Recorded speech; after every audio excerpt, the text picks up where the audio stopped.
All right. We need to order the meeting of the Platted Reservation Water Management Board of August 14, 2025. And first thing we want to do is adopt the agenda. So I guess there's really there was at least one thought on the agenda we had. Yeah, so, I just received an update, from James that 8.3, the virus update.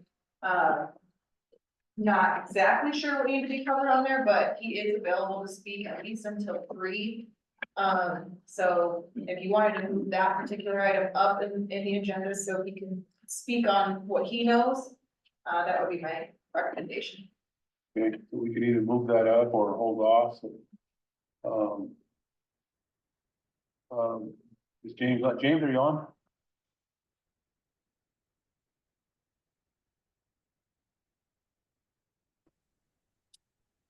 Hey, everybody. Yeah, can you hear me okay? Hi, James. Yeah, we hear you. Good to hear you. So do you want to report today, or do you want to hold off to the next meeting? Oh, I can just give you guys a really quick update if that's appropriate. Okay, let's move. We'll move you up on the agenda then. All right, How about moving him just into public comment? right after. Yeah. So we'll go make him item 3. Or just part of the public comment? You can just provide it in public comment. So you want to make your proposal? I guess I would propose, James, that you maybe provide your update in public comment section under item 2, since you got to leave early. That's okay with you? That's perfect. Okay, and then I have a couple other modifications, maybe 2. All right. 6.2, I'm still not ready on yet, so I'm gonna scratch that one from the agenda. 6.2, and scratch. And then I had asked that another item be put on the agenda, but it wasn't, but I'll add it under 8.8 as 8.8, I guess, and this is entitled Permits and Change Application Process Committee update, I guess.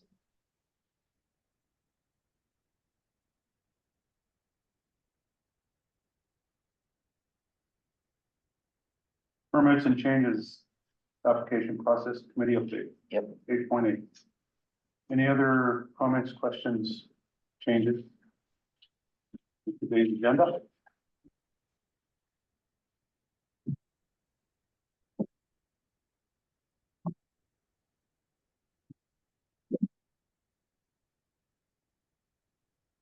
So I'd make a motion, then we accept the agenda as amended. Motion by Roger, I'll second. second by Georgia. All in favor, say aye. Right. Aye. Okay, we have an agenda. Thank you. So we'll start with an opening prayer. George, would you like to give us a Yeah, sure. prayer, please? Thank you. Okay, go ahead and say a prayer here. Dear Lord Jesus, thank you for this day, for allowing us all to be here, to share each other's thoughts, help us to treat each other with kindness and respect, help us to make wise and careful decisions on the issues we have at hand, and just be with us throughout the day and bless us all. In Jesus' name, amen. Amen. George. Una. Meeting minutes for the record are on www.frwmb.gov. Anybody who's interested. Thank you. Attendance, please. Clayton Matt, Here. Roger Noble, Here. George LeBlanc, Here. Ken Pick, Here. Georgia Smith here. And we still have a vacant federal appointees position. I have not heard. Has anyone heard? Do you think we need to say something or ask someone, or? Yeah, I had posed the possibility of having a letter come from the board to you know, the regional office, and just asking what the status of filling that position would be. If you want to draft something, I'd be glad to sign it. Sure. I can do Does that. that sound fair? Everybody? Yeah. Okay. Thanks, David. Second thought, maybe what's the status? We asked them to designate an acting. Or, you know, superintendent. Well, I didn't hear that. I'm sorry. Oh, can we ask them to designate an acting superintendent in that letter? No, Yeah. there may not ever be another superintendent. That's what I'm saying, acting. Well, it'd be, well, whether it's a superintendent or not, it's basically just the federal position on this board. We just need to get the status of that. That just flags and lets them know that that position is vacant and they can decide to appoint somebody. And if they decide to appoint somebody, who knows who they'll appoint? I think that was just convenient for them to do the superintendent who was here. Mhm. Since there isn't one, I think because of budgets and who knows what. I don't even know if they'll get another superintendent, because I think they've got, Mr. Chairman, I have a little insight into that. yeah, George. We have to write in-stream flow memos anytime they violate our in-stream flows. And right now, we're sending it to the regional director. Yeah. And I think either the regional office or there's another superintendent somewhere else sort of picking up the workload for Flathead, so. I get what you're saying, but I think we just asked for an update on filling that vacant position in the board, yeah. Which is a federal non-voting position. All right.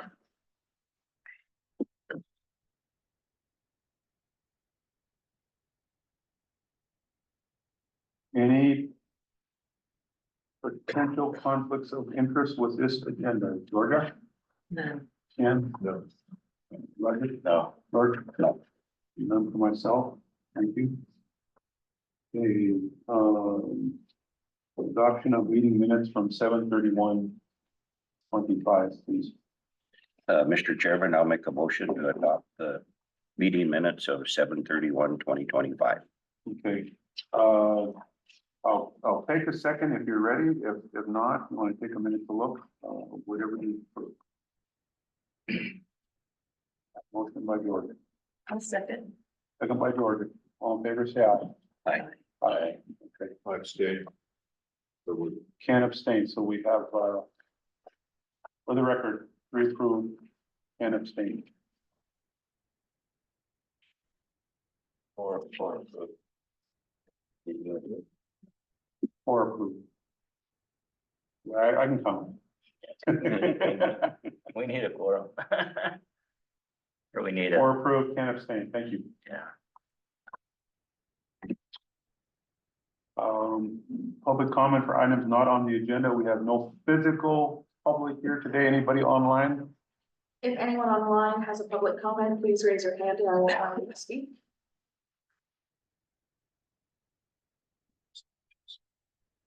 No, he's there. there is at the top.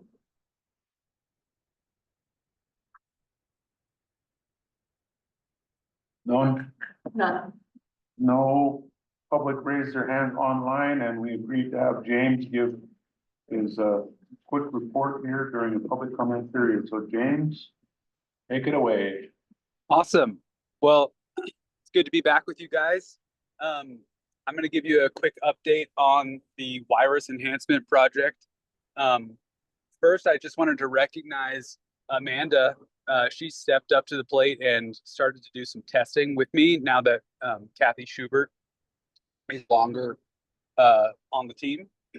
So yeah, she's been doing a really great job, and just wanted to acknowledge her.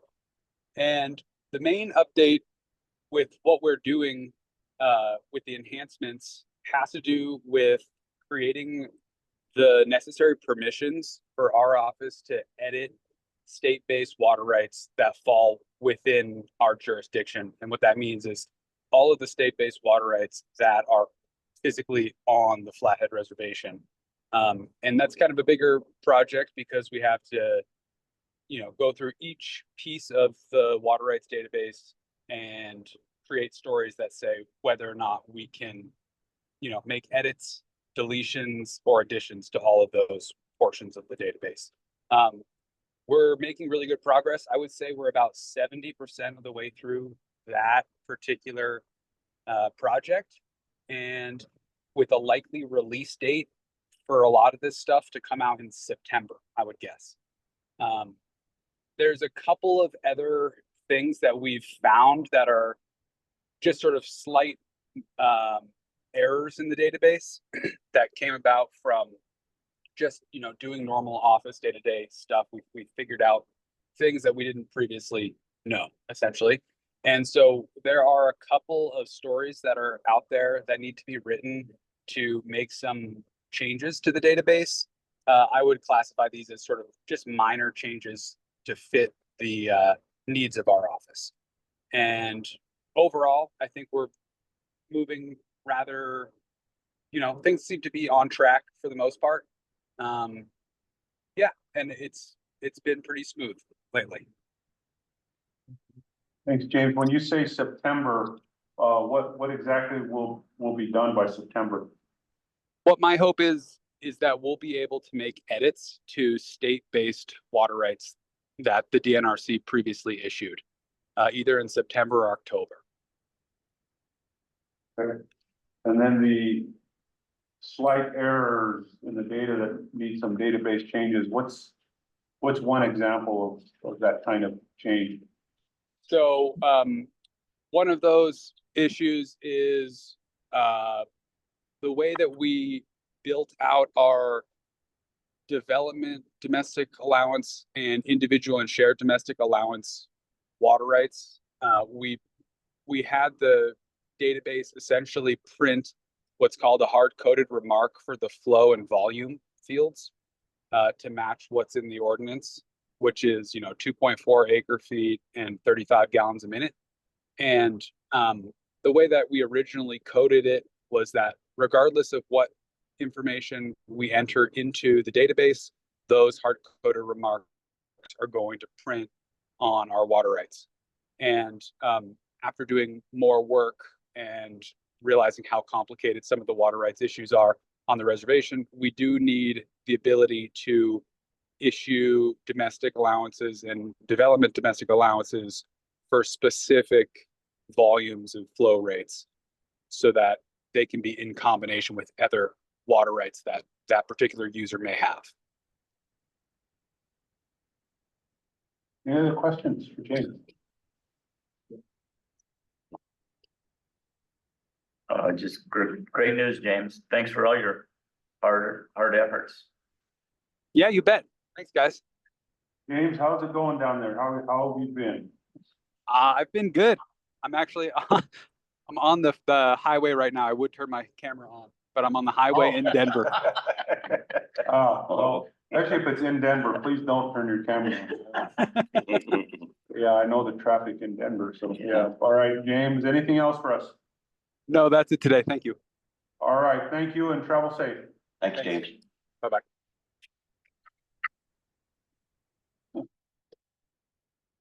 All right, item 3, water policy and procedures. So Ethan out, council and staff, walk us through this. So I think I mean, just as far as 3.1, I think that's actually what Robert was wanting to talk about with the committee update. Right.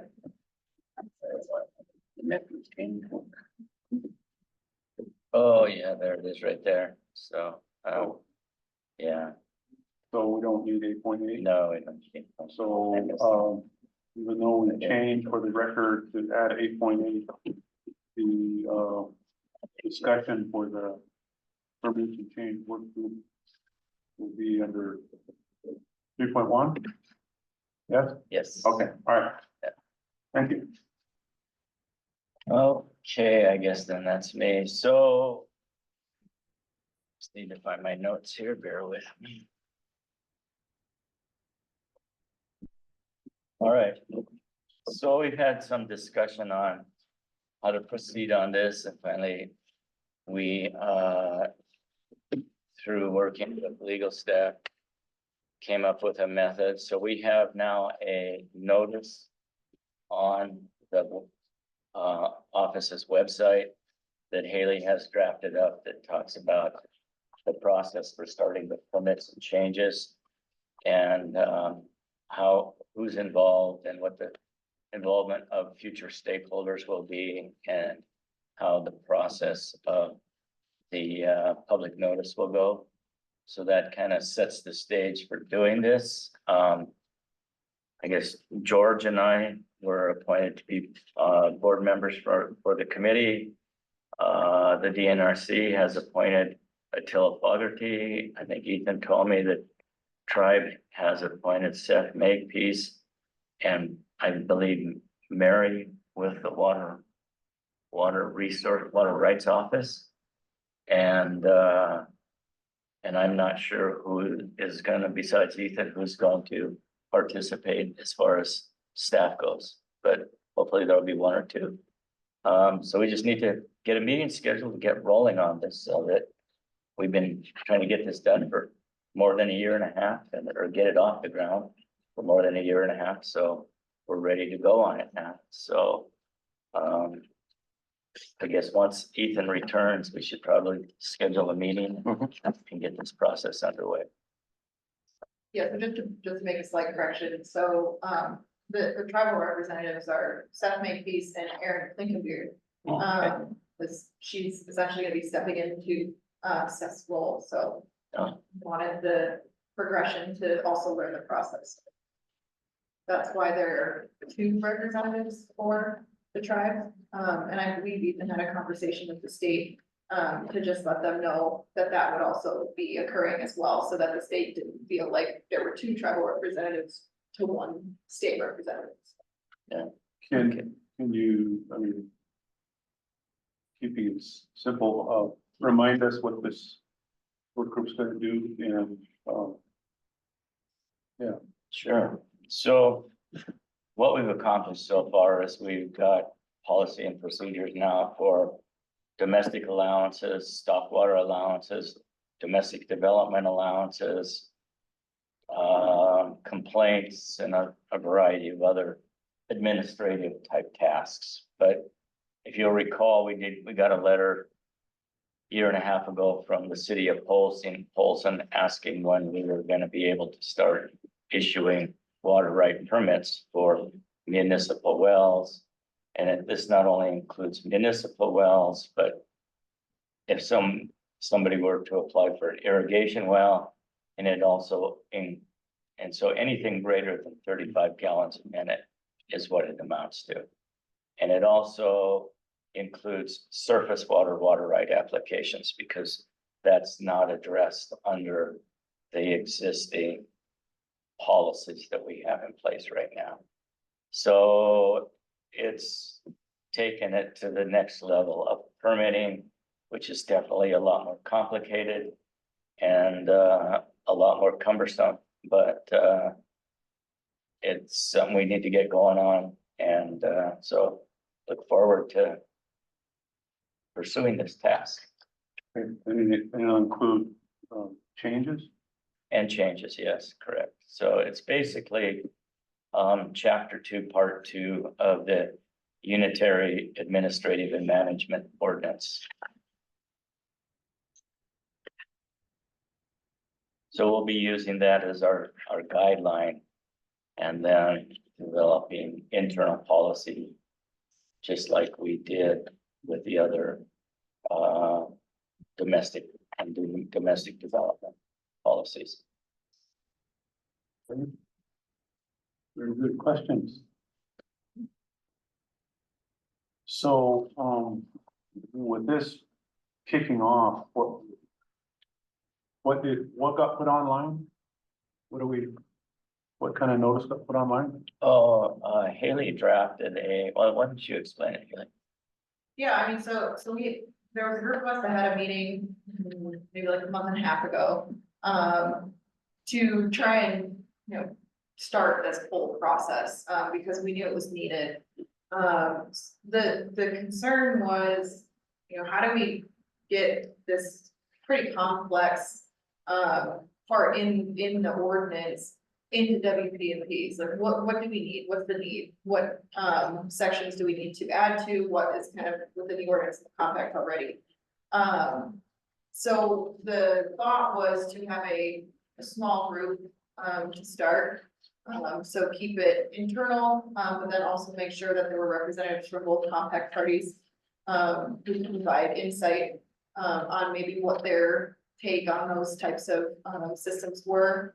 Have scrutiny, legal scrutiny on those things, take that set of WPMPs to the board, to review in a public meeting like we do with the WPMPs. And then once the board looks over that first set, open it up to a bigger group of stakeholders. So for example, like the state, if they're going into maybe a legislative session, will put together a stakeholder group of corporate rep, municipal rep, landowner, nonprofit, so all those different facets of the community that might have things at stake with these policies. And so there's a list of individuals that we would solicit from for a stakeholder group when that time comes, who would, listen in, maybe add some insight, put scrutiny to the policies that the small group creates and that the board approves. And then that would be put out to the board again to look after. Then once that's done, it would go out to 15-day notice of comment, so the entire community could look at it. So there's 3 levels of scrutiny, and that's what the letter describes. Thank you. Any other questions? Okay. All right. Thank you for that update. As always, we need something from the board in the meantime, as things progress. You'll bring it forward.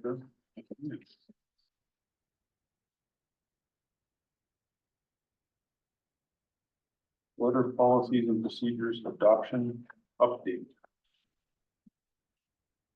I haven't heard anything about this one. No. Mr. Chair, I don't know anything about 3.2. I'm not quite sure what that's supposed to be getting at. Okay, So, If it's about the last WPMG that went out to public notice, we didn't receive any comments on it.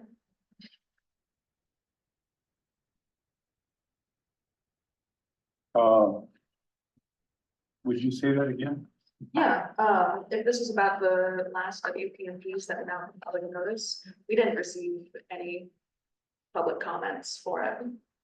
Okay, I got it. but they're not ready for us to take action on? No, this would have been if this is what I think it might be, this would have been the last ones that you guys adopted. The public comment period is up or not up? It's up, and we didn't receive anything. I got it. Auditor? So I think, as I recall from our last meeting, we approved the one WPMP that deleted the what's it called, the not recreation time, but physical fitness that was time. a personal policy. Oh, okay.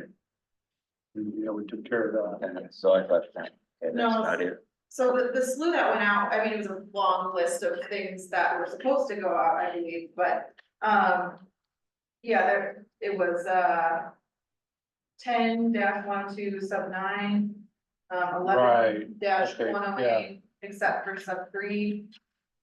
21-111 and 21-112 sub 1. It looks like 21-112 sub 2 was on hold. And Yeah, there was some we put out, but we put some out, so if that's what this is, so if the comment period has ended, we're not. We don't have them in front of us to take action on, or that'll be next time. I don't see them in your packet. I also didn't hear anything about that, but my guess is that the comment period probably ended today, and so Okay, what we've been doing is giving 3 days for any mailed in comments to come I see. in. Okay, So that might be my guess as to why there's nothing in your packet. Yeah. Oh, there's nothing for us to take action on Correct. at this point, and so far, no comments on those. So, all right. 3.3.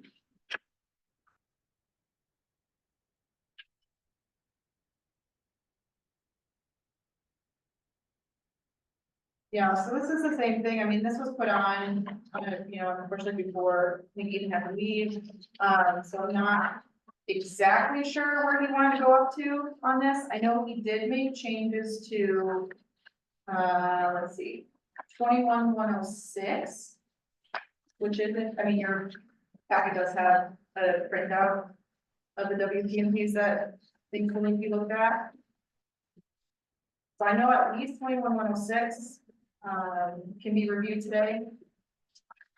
I know 21-107, I at least did not get through completely when I was looking at this before the last meeting.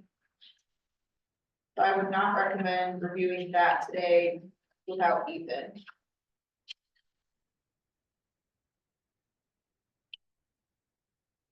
Okay.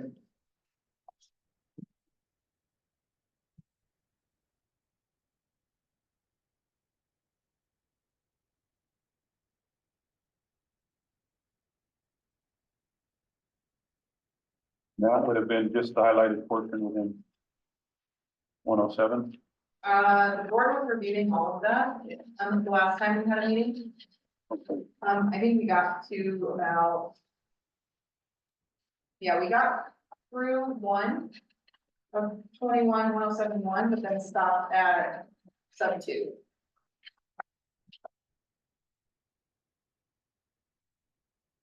All right, 106, 107, and 108. Let me just do this. So 106.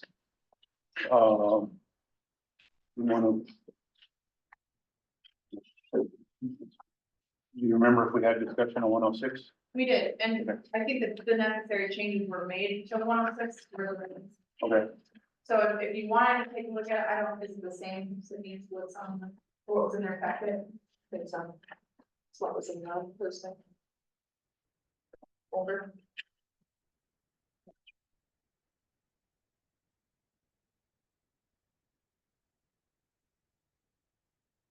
any additional so at this point, if we agreed with any of these, they would be next to go out public comment, is that the deal? Okay. And you were suggesting, I thought I heard you say not to touch on 107 at this point? Yeah, I hesitate to do that without Ethan Okay. here. Okay. So potentially 106 and 108, but if we could do that or wait and try to cover all of it at the future meeting. Those two are really simple ones. Okay, you want to start with 106? I mean, Yeah. 106, apparently we did discuss, there were some changes made. Any other comments or question on 106? I actually had a question Yeah, on the, on number 3. What do we actually mean by the office engineer may require the registration in order to resolve the issue? I had the same question. So you're right on. What does it mean? That was my comment too. I know when I've had discussions, I would rather it say, I mean, if the owner to resolve the issue, it should be something, like maybe filing figuring out which is the duplicative right, and then indicating which right is the correct water right, and then file it, or indicating that to staff, so they could terminate maybe the registration because it's duplicative of a statement of claim that's within the water court. So we're gonna ask the registration owner to tell us which is the correct one? No, I think they just indicated on a defect letter saying these seem to be duplicative water rights. You have this registration certificate and then the statement of claim that we found that seems to be duplicative. Please help us identify, what is the, accurate water right, something to that effect. But I do agree it should be worded differently. Yeah. This is the only office, the engineer still has a final say. Correct, Okay, that doesn't say that. right, Okay. right.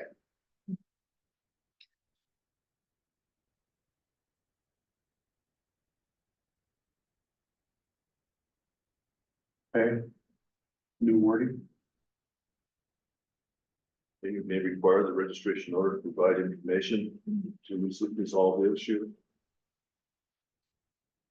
Yeah, I was thinking that too, same thing. Well, the OE will request the registration owner to provide the additional or supplemental information to resolve the issue.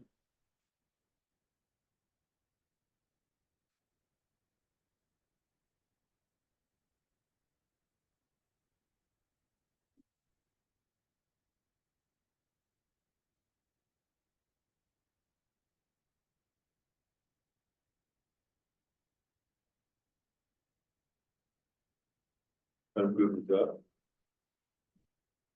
But instead of saying may require, I'd say, will request. yeah. All right, let's go through it, let's get some language down. Why would you say request instead of require?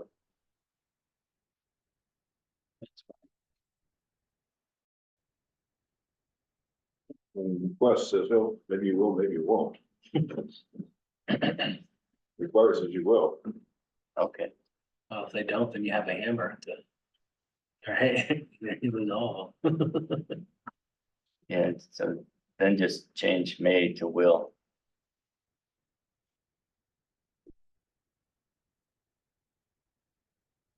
Since we're talking about a duplicate of Mike, so what language do we have so far?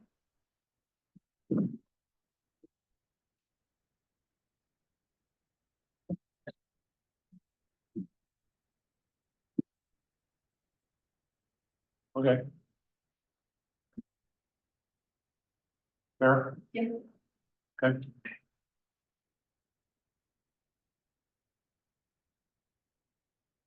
Anything else on 106? So we have affirmative head nods on the language change so far? Yes. Anything else on 106?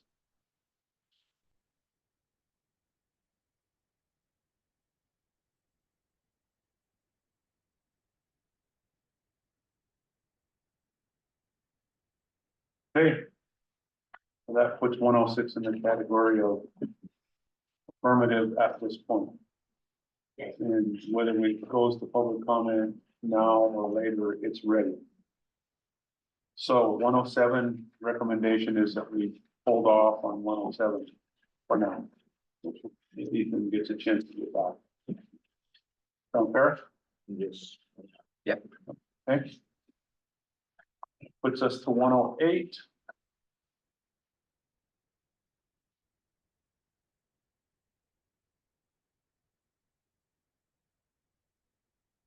So that the top of the previous one. Go to the previous page.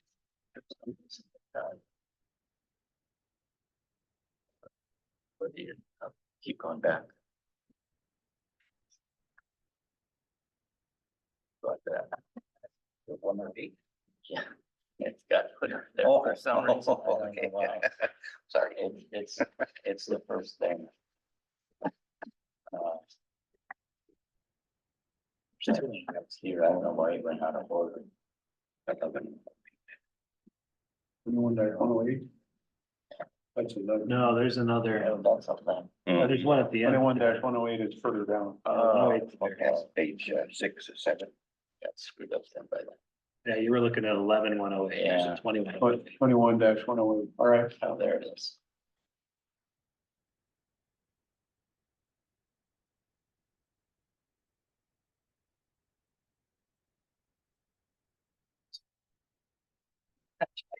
That's easy to do.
Applicants who failed to file for existing uses pursuant to ordinance 2021-1062.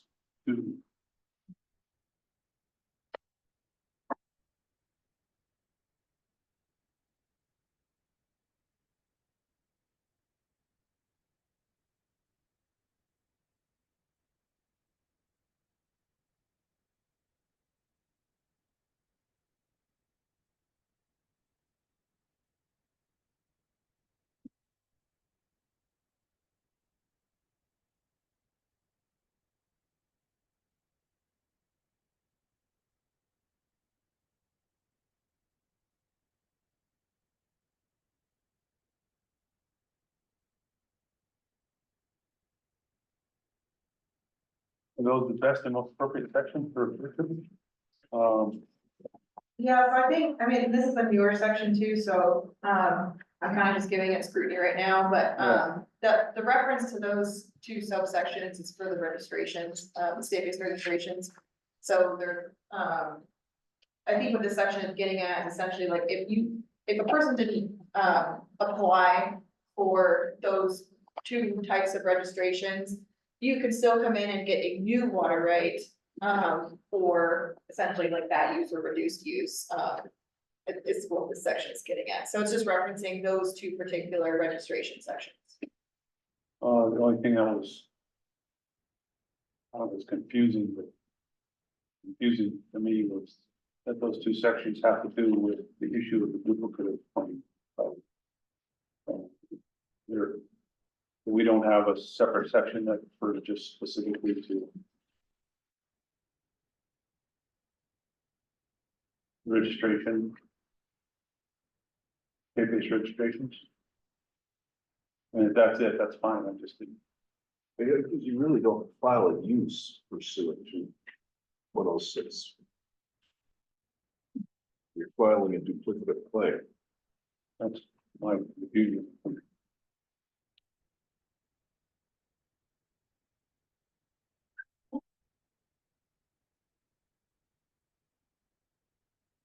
I see where it's going, but it's.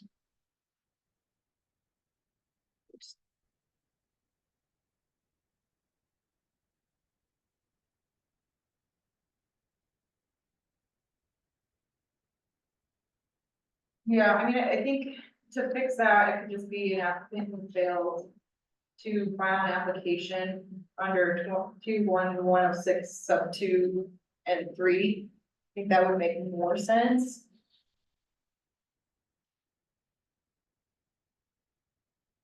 You still, That's what it says, isn't it?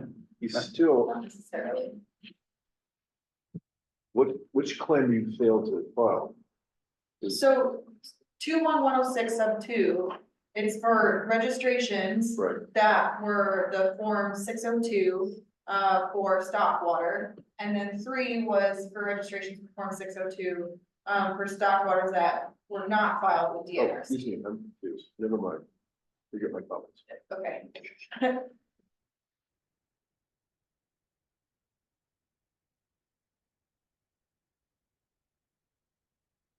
Okay, maybe my, is it 21 or is it 2-1?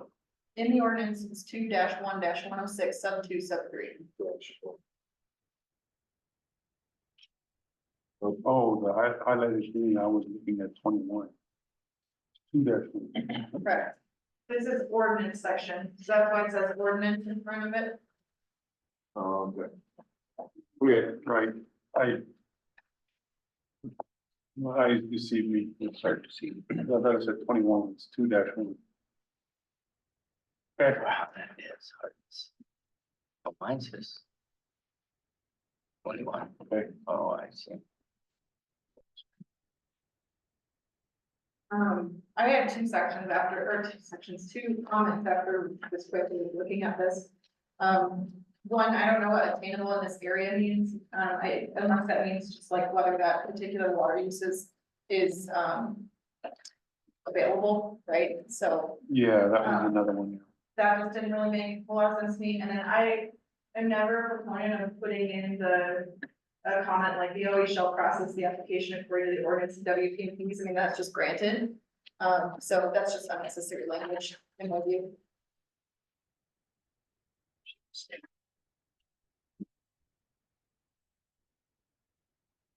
Legally available. Yeah, I don't necessarily want to put like a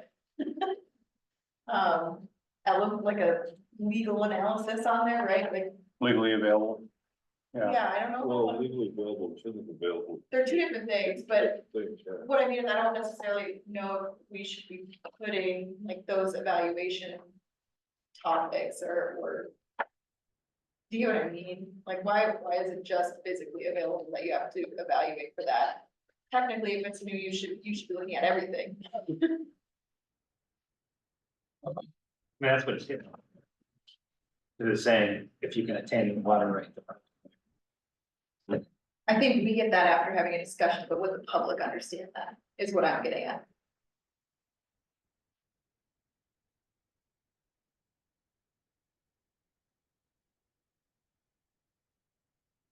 that maybe just, that can accommodate their use, period.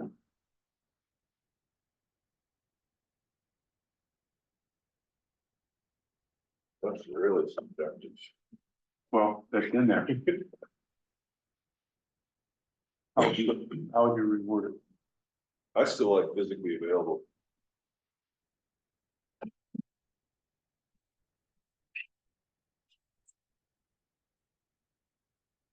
Or maybe just available.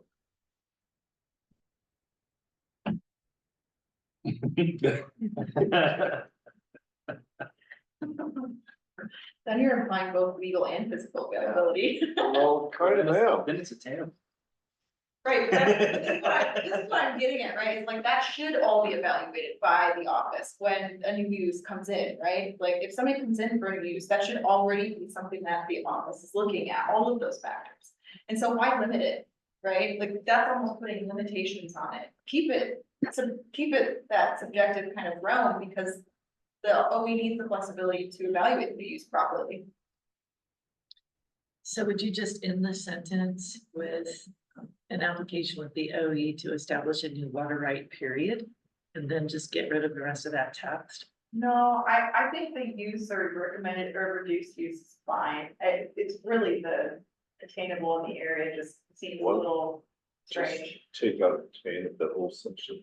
Just say, put a period after use. That's fine.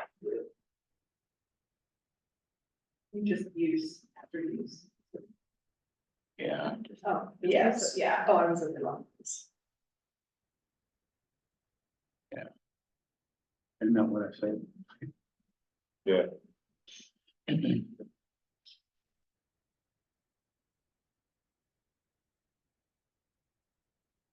You wanted that next sentence, going, right? Yeah, I do not like that next sentence.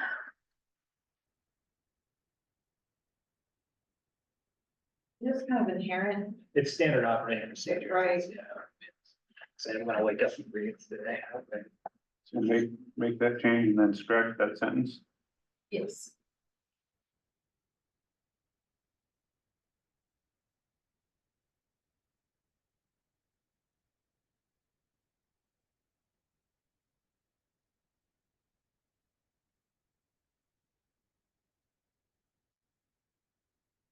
Still not real complicated. Still seems kind of open-ended Which part? that accommodate their use.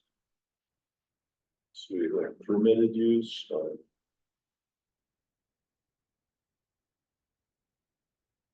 That's why I said just put the period after. The water right. Yeah. That makes sense to me. okay.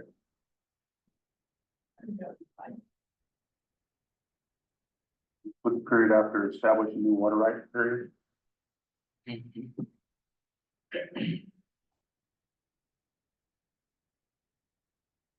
So that eliminates the remainder of that sentence and then the following sentence.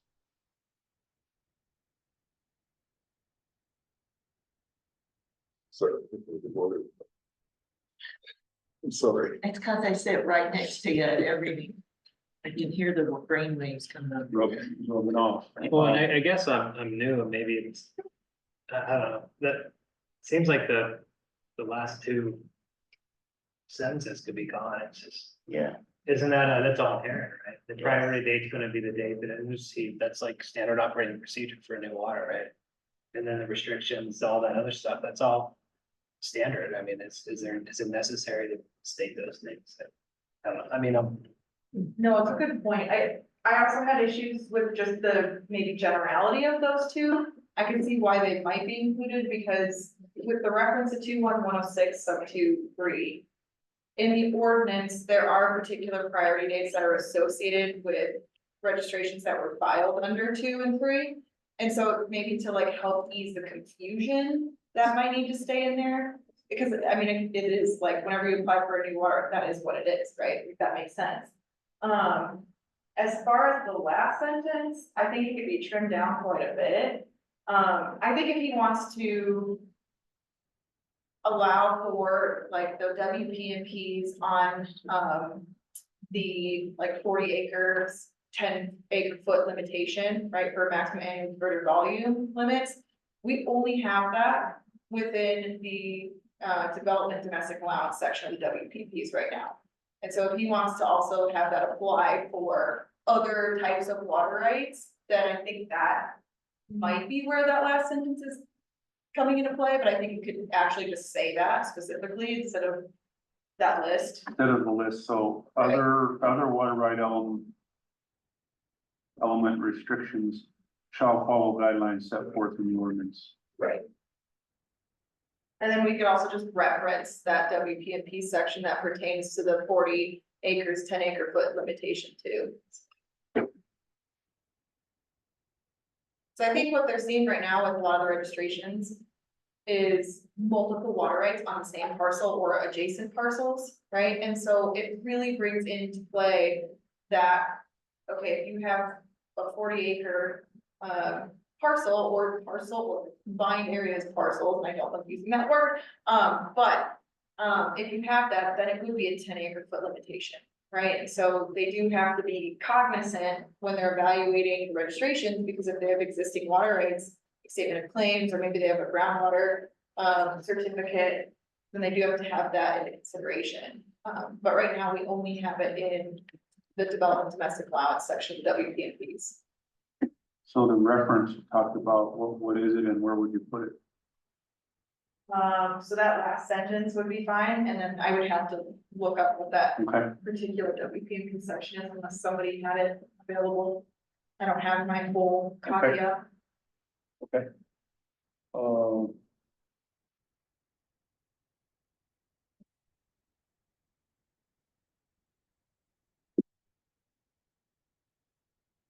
So other than the reference, are we, any more questions on that section?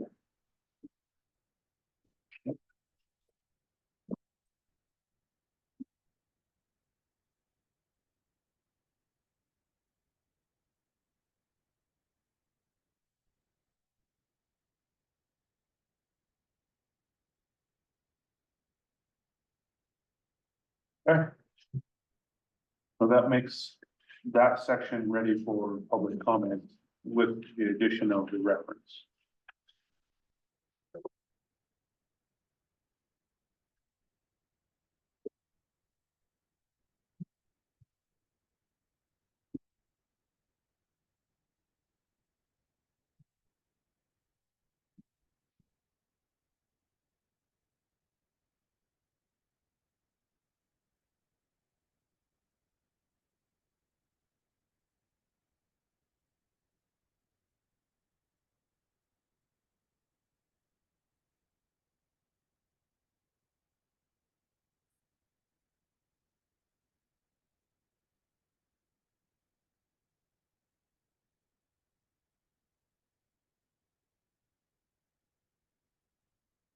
So we've gone through the 106 and 108, skip 7. Do you want to put 106 and 108 out?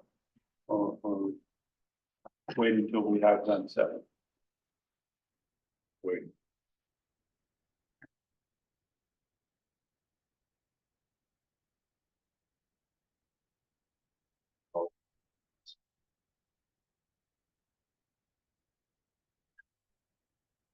Good. Wait. Okay. Okay. Well, those are ready, and we will. 107, hopefully the next meeting. And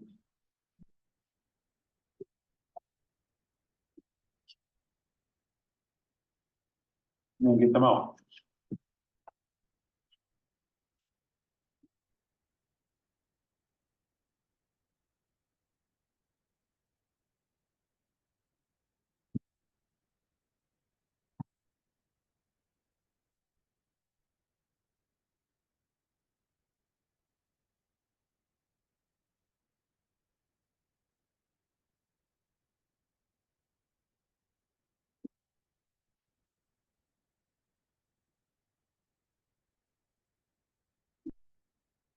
Head nods, yes? Yep. Yes.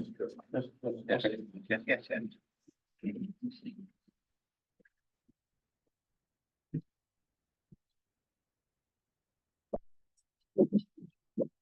So no public comment, no action on that today. All right.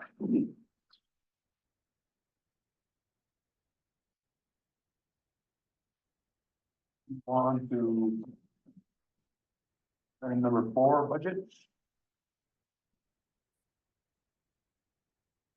That would be me.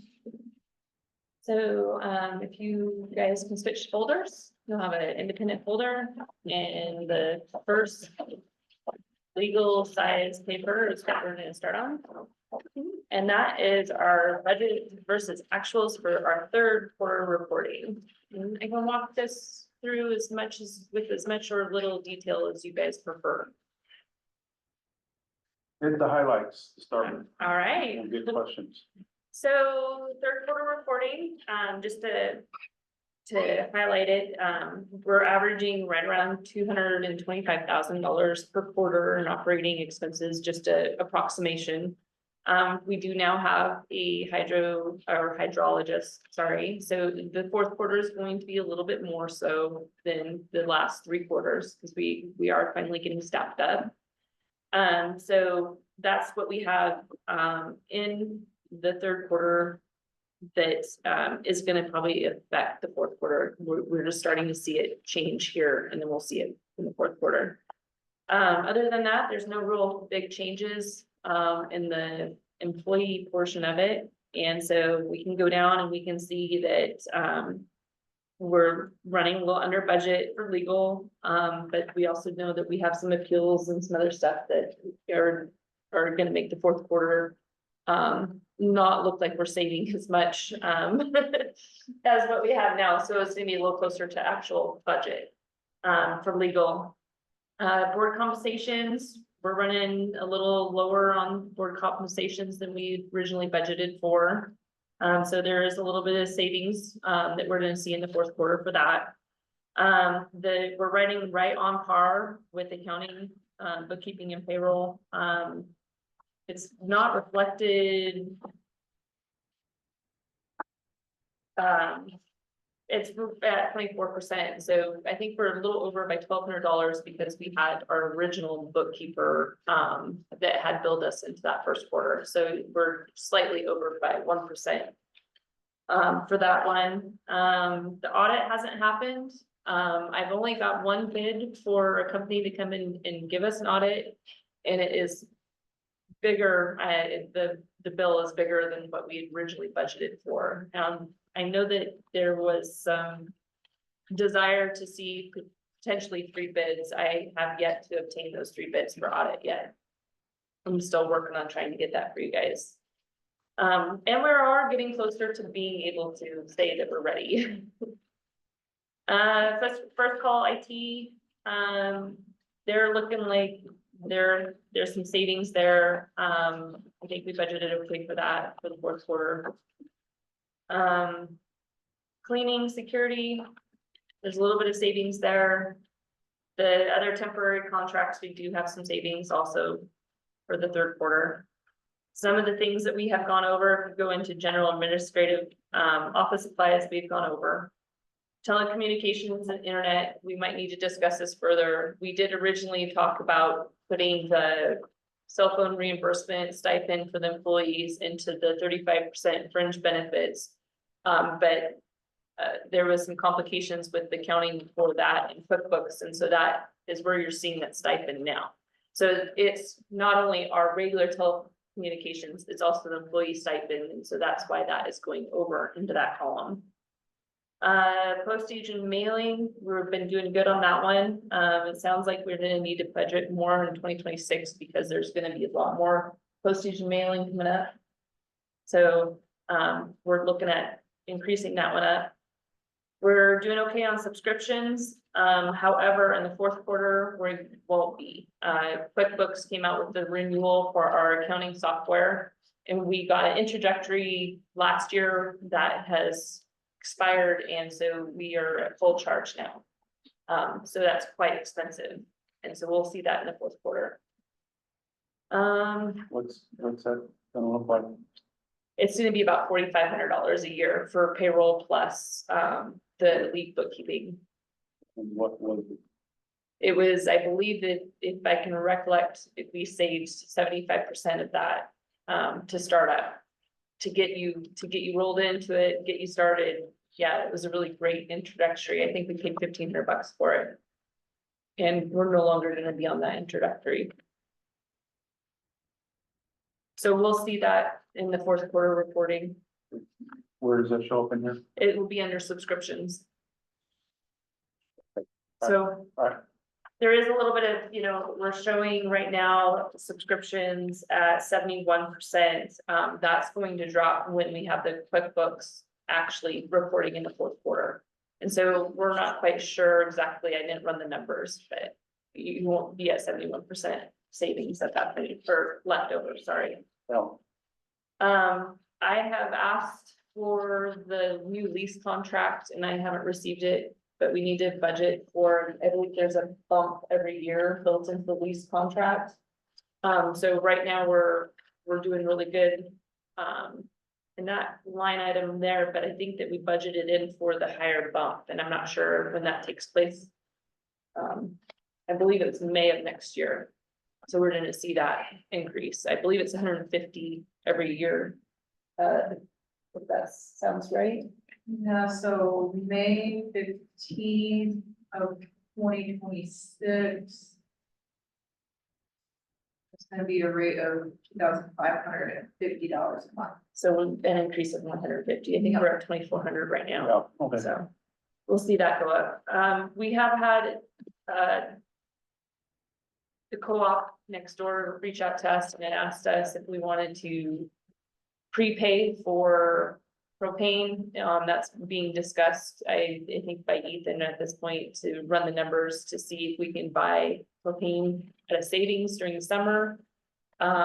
They did send us over an email proposing that. I wasn't understanding their calculations, and so we really need to look at that carefully before we do that. I know that there is a savings, but they wanted us to kind of pay for the majority of the contract.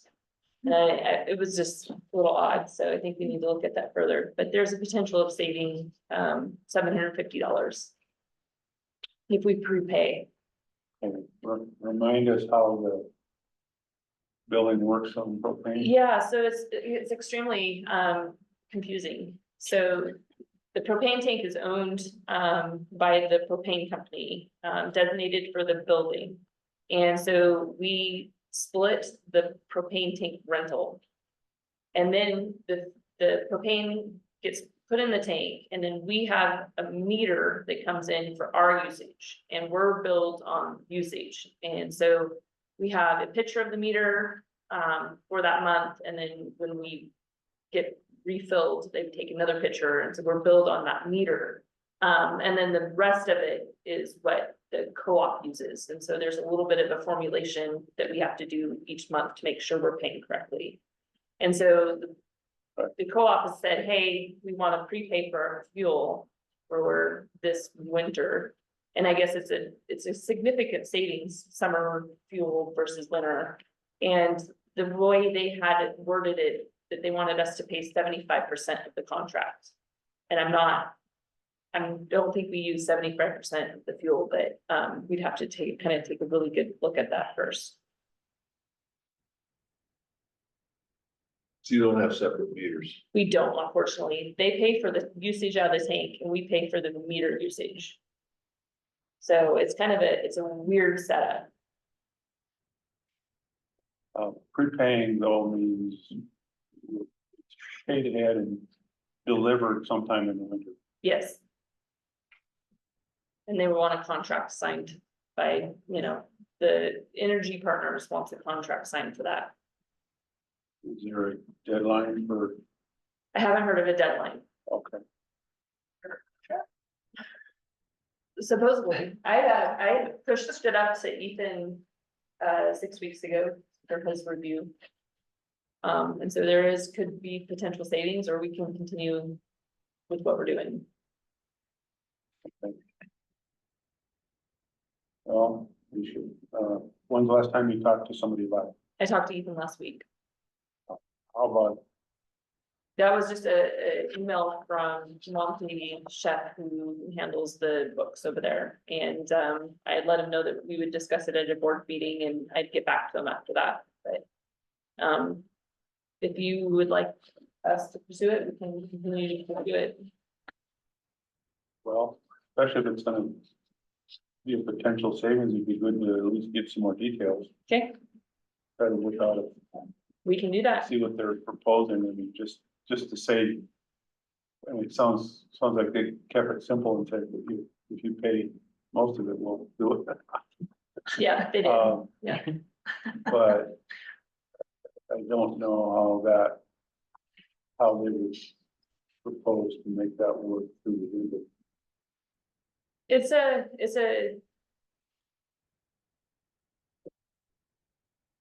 It's something we have to calculate every time they send us a bill because they pay it. And we are then subbed out. So they pay the primary invoice to energy partners, then they bill us. And we pay on their billing. And so then I, check the math and check the rate and review the invoice and stuff. So we're still going to be thoroughly looking at it. So, if the numbers come out right, I don't see why we couldn't do it. Worth exploring, yes, Yes. right, Okay, explore away. explore, we will No, continue to do that. If they're talking contract or if there's some contract element, certainly, Get it to Haley for review. yeah, so we can No problem. figure out. So on the insurance portion of it, we have liability and DNO. We had budgeted 10,000. We're coming in pretty close to that. DNO insurance was, I believe, 6,500 off the top of my head. Liability was 800. And then we just had an insurance renewal for our commercial auto policy, and they raised us 300 for the year. I did call and talk to them, and it had nothing to do with our employees or driving record. It was just a rate increase. So additional 300. So we did have on the company vehicle line item. We really hasn't been driven much. We have had 2 tanks of gas through it now. And it got its first oil change, not because of mileage, but because it was almost 4 years old on the synthetic oil and the dealership said we should change it. So, Good idea. yeah, so I think we're just over 800 miles on the truck now.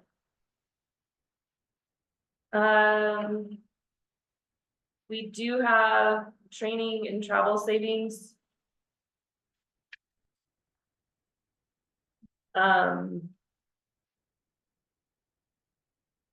No, we don't. I thought I had booked all the hotels, so we're gonna be right at budget on the fourth quarter for the hotel expenses for the water court. So yeah.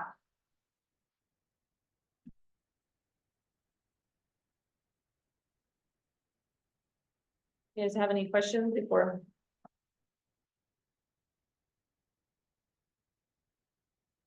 Questions? Well, I'd say just the outline of this and the way this is going is getting bigger and bigger. Yeah. Thank you. Yeah, We appreciate it. Anything? Yeah, Roger. yeah, I think we did a pretty good job on making some predictions mhm, from when we developed this, so that was good. I guess the other thing that, this is our operating budget. But we have to keep in mind too, that we have additional funding resources and part of that is, and I don't know where this all gets stuff brought on, and maybe you can help me out. yeah, so I put a packet in here, if you guys wanna discuss the budget, I did a packet, Roger had mentioned. In the last couple of days, we wanted to talk about some items, and so I do have a budget packet for you guys to review.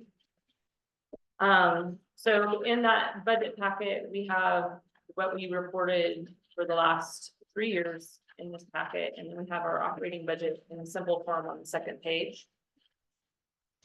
And that's what we're operating off of now. And then we have the reporting, and so that's what this packet is. And then on the next stapled group, we have our water application fees. And these are every deposit that we've had since inception. And on the third page, you see that we have 306,000 in water application fees that has not been designated any place. That's your reserve funds. That's what you guys need to tell me how you guys want to. And we're getting interest on that too, Yeah, so. and there's a potential to swap that to a blue binding account and earn even more interest. If that's something that the board wants to consider. Community service last year, didn't we run into a situation where there was a delay in getting the state funds? Yes. And we felt that this might be the short gap, right, that we'd have to use. Do you remember what that amount was? Was it like, we were 150, 200? Yes, we ended up getting the water application fees, for $170,000. It's in here, it's 170, and it was just in the nick of time because we had less than 6 weeks of operating expenses while we were waiting for the funding parties to come through. So yeah, we were short close to 200,000 at that point. Yeah. So these are from the various water right application. These are from every water application fee. Does that include the DNRC Yes. transfer? Yes. Okay. Yeah. And that was, 2/26, February 26, $173,220. Page 2. So this is the total since we started. Yeah, this is every deposit you've ever had. Oh, so what is the average? And I apologize, I'm asking you a question I did not prepare you for, Yeah. so I do not expect an exact answer. But our average annual application fee, I guess where I'm going with this is if we know there's this potential for the shortfall with the state every year. Yes, Are we gonna be having enough coming in from application fees to meet that each year, do you think? so on the budget reporting that we did in the prior years, in the blue up top is what that year averaged. So in the first year that we reported, budget versus actuals, this was 2024, application fees was 12,435 and interest was 1,800. So we had 14,000 of income that year. And then you go a little bit farther back, the year prior, I don't know if these are stapled in order or not, I'm not sure, but that year there was no water application fees because we were reporting on that funny period. The September 1st, 2022 through June 30th, 2023. We had 23,000 in water application fees. And then at that point, we weren't in a money market account. And so once we got put into a money market account in 2023, that's when we started having investment interest. So the short answer is no, we don't have enough money from application fees to cover the shortfall that we may experience each year. Well, we're hoping that we're gonna report in enough time that we're not gonna have that, right? There you go. I'm just, You know, I'm because just fretting. we're, this discussion here, this packet is to start talking about 2026. I'd like to try to get something in front of you, by the next board meeting. So then we can say, hey, you know, we already have a fixed budget coming in. We know what the funding is gonna be. We need to, you know, submit it to them so we can Yeah. get that money going. That problem. Right, yeah. I know that we Thanks for operated. walking me through that. Try to change the timing. Yeah, yeah, make it, get a little bit more ahead of the curve. We know that it's gonna take up to 3 months before we see the money hit our account, so. We get ahead of that. We know that our quarter is gonna end at September 30th. If we submit our budget, you know, in the next month, then we're ahead of that. So here, the next page that we have is a statement of accounts of what we have right now. And I did some rough numbers on where we are in the fourth quarter. Which one are you looking? It's just a deposit sheet, just shows the statement of our bank account. Yeah. And so, we're looking roughly, we haven't closed out the fourth quarter, running some rough math, there is savings of about 450,000 from this budget. So we're 450,000 under budget because we didn't spend, we had vacancy savings. So we'll have that to go into 2026 with. See what you're looking at? Yeah, that's our statement of accounts. And then I did a rough, just a sheet to start you guys on talking points, and that is a draft 2026. And the direction I got from that is Ethan gave me this salary projection estimation, and so these numbers are kind of what he wanted to see kind of put in there, so for your discussion for 2026. These by no means are anywhere final. Please provide your input on those.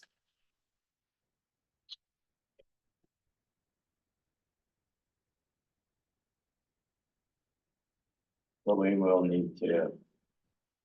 At some point also see what what these salary increases are percentage wise. Yes, So, anywhere from 7 to 12%. I did run those numbers for you. I guess we need to. I guess one thing we always, so we've had some recent promotions and things too. So we'll need to build all that into, it'd be nice to get everybody on the same time frame, you know, so that we don't have disparities. But I think we really need to see what those percentage increases are, and then take a look at what like the CPI is and what the COLA is for Social Security and those kind of things, and just look at standard rates too. I don't know how this compares exactly with what Ethan's got predicted or not. I don't want to speak for him, but it seems like what my understanding is his was more of a promotion based, from what I understand, but I don't want to speak for him.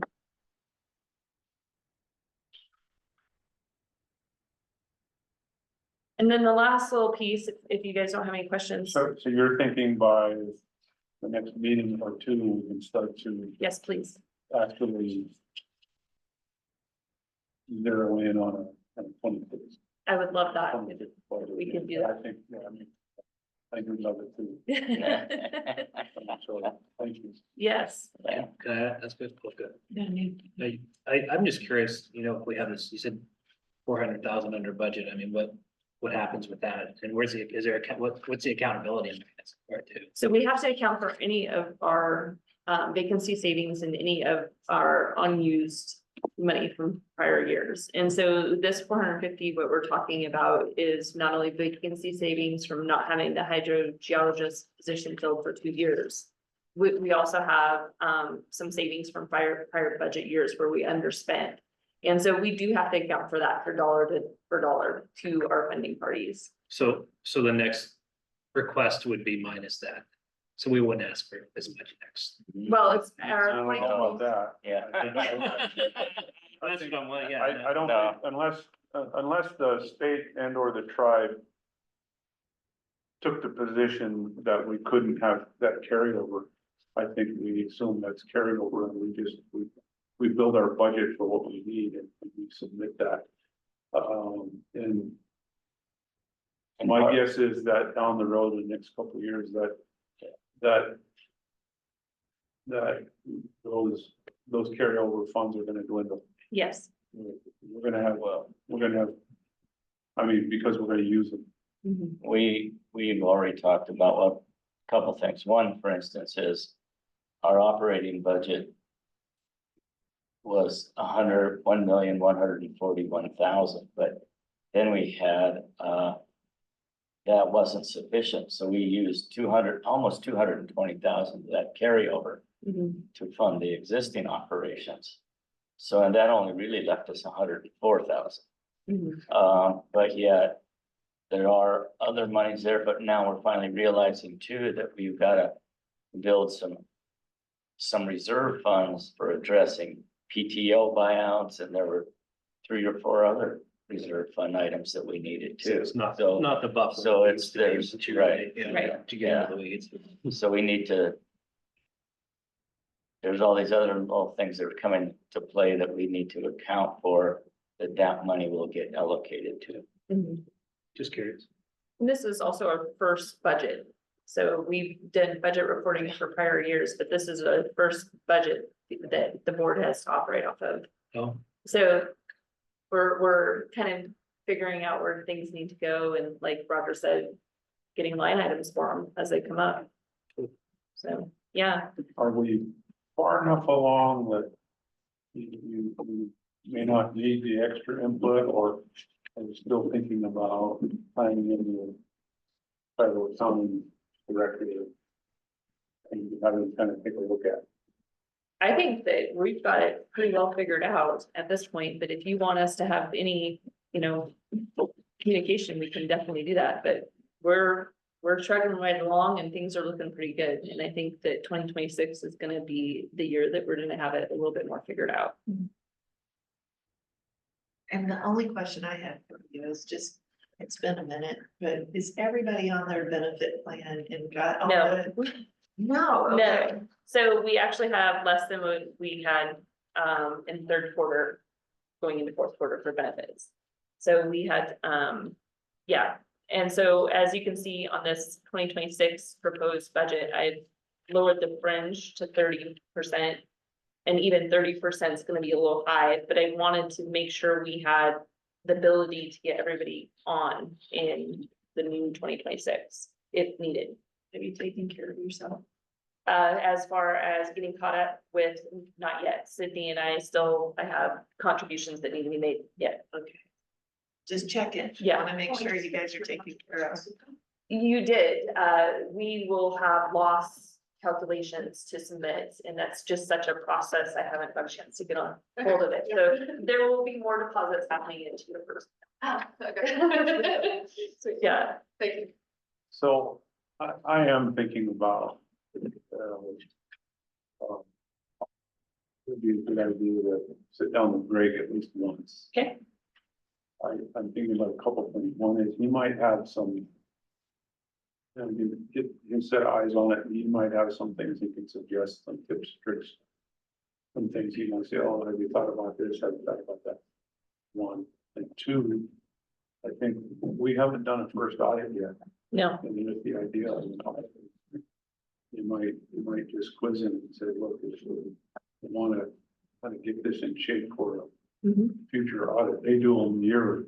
Mhm. And not that we wanna necessarily use their auditor, but they do them yearly, and we can.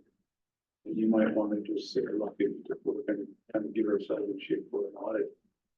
You know. Any thoughts there about how we kind of prepare ourselves for that as well? and And then I think after that, I think we probably would need to have him take a look look at it, but, that's just my thought. Certainly. Agree that we're doing good and you get things in pretty good shape. We appreciate that, but that's my thought, but I don't know what you guys think. It's certainly not just me, it's whatever the board wants to direct here, so. I think it's a good idea. I think he could give us kind of a first blush on where we're at. Make sure that he might give us some insight into some pitfalls that we haven't considered yet. That's, yes, that's all. I have no problem with that. Not to. I certainly don't question what you're doing, but I think we're gonna go through this and work together. And we're gonna make it work, but I think it's, might still be useful, so anyway, George. I would agree with them. You guys good with that? Okay, yeah, Would you like that to be the budget committee also? I think so. Okay. Yeah, be good. Great. Be good. Yeah, and then, I don't know what his schedule is, but I can reach out to him and just say, look, this is, we've been looking at this, real hard for a couple of years. This is where we're at. We'd like to get your eyes on some of this, just kind of let us walk through it a little bit. And I think he would. I think I talked to him once over a year ago and he said if he will do it. Okay. If you have any questions about reaching him or want help with that, let me know. Glad to help. Sounds good.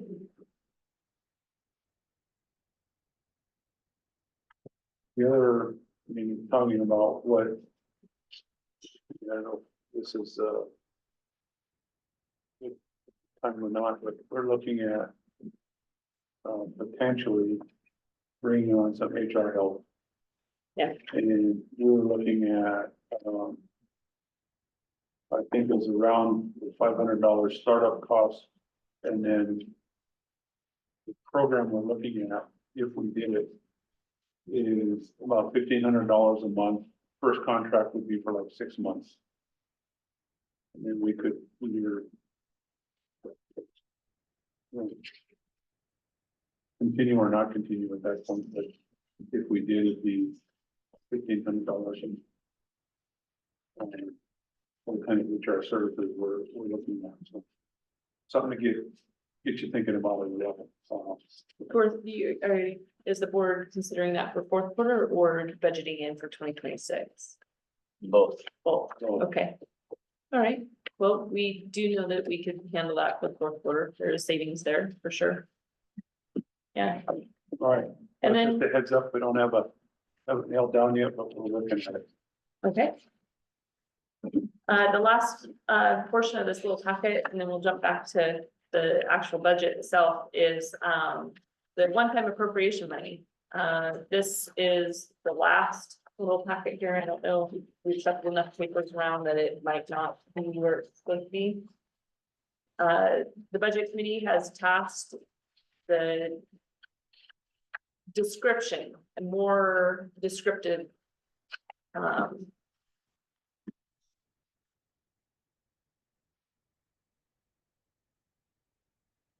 How many pages are? there is 4. So this is the What's this? one, yep, the one-time appropriation money, and it has memo and descriptions on anything that I could find receipts for. And there is some things, like if they have 3 stars in the beginning of the description, I have not been able to obtain receipts for those items. But we're working through this. It's not final yet, but I'm hoping to get it a little bit more final by our next meeting. But to let you know, to date, we have spent 142,000 of the 185. I know that we were talking about it at the last board meeting. You guys wanted a better number. So that is what we have at this point. We do have another 50% deposit on the canopy for the truck, and we have 4 tables that Ethan ordered that'll come out of that. And after that, we should be caught up. And then the contract for both sides should come out of this. So I don't know if they're big or small items, looking at them, but the ones you don't have receipts for, if we know where we bought them, is there a way to backtrack it? I've tried, I was able to get the owl receipt, they were able to email that. But as far as the Walmart receipt, I don't really know how to go about that one. I think, but, so two things on that, I guess. One is, if we're gonna have an audit, this, we don't have receipts, these are, that's kind of a Yeah, flag. those will be fine. So the other thing is, Ethan did tell us that whenever he would buy something, he would scan the receipt and save it, so. Hopefully, yes, hopefully those are in the cloud somewhere. Okay, do we need to make a, As far as, to take a look at that? as far as the answer to that question, he does not have the receipts for these. He says he wasn't hired at that time. So it was a computer for Anna. And it would happen 5/23/2022. He didn't start until November of 2022. That was a Best Buy purchase. There was also a table from Missoula Office City, 6/03/2022, prior to his arrival. We have a Yeah. Dell computer from Kelly Connect. I'm gonna try to track that one down through them. So it's just taking time. Yeah, that's fine. No, that's good, thank you. It's stuff that happened before he came on. I don't remember how we did that. I was sitting here trying to answer your question, and I don't remember either. And also the $25,000 or $24,000 that we had budgeted in the 2025 budget. Finding it out, that's only for them to audit 1 year.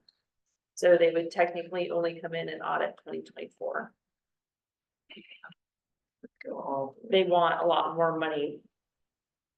So we're looking at an estimation of about 30,000 per year for audit.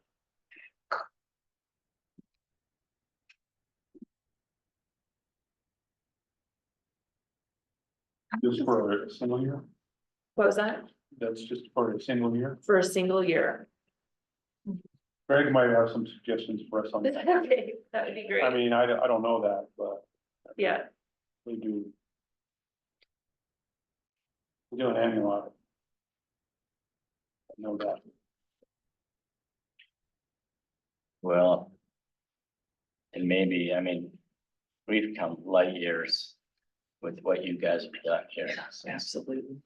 Yeah, So maybe when we get those kind of numbers, we sit down with the funding entities and explain to them the situation. Maybe they'd only want 1 or 2 year audit, you know? yeah, and they haven't really pushed for anyway. I think we're trying to, I think if we're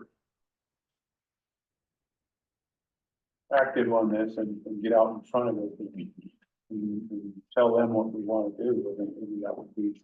Yeah. And then when we tell them, we can say, this is our proposal, and unless you have other requirements, this is what we plan to do. That's what I do. Mhm. That way they can tell us if they have requirements, and then we can try to address them. And then the other thing about that is if they have requirements and we need extra funding to meet those requirements, we can ask, right? Otherwise, they'll say, well, it's gotta come out of your budget. So, well, this is what we can do within our budget.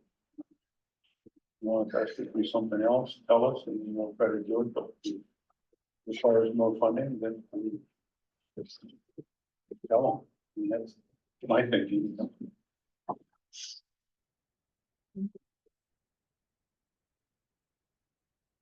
Something would be better than nothing. And I think to get it down the road. And I don't know if we need to do it every year, but certainly. Another year or so.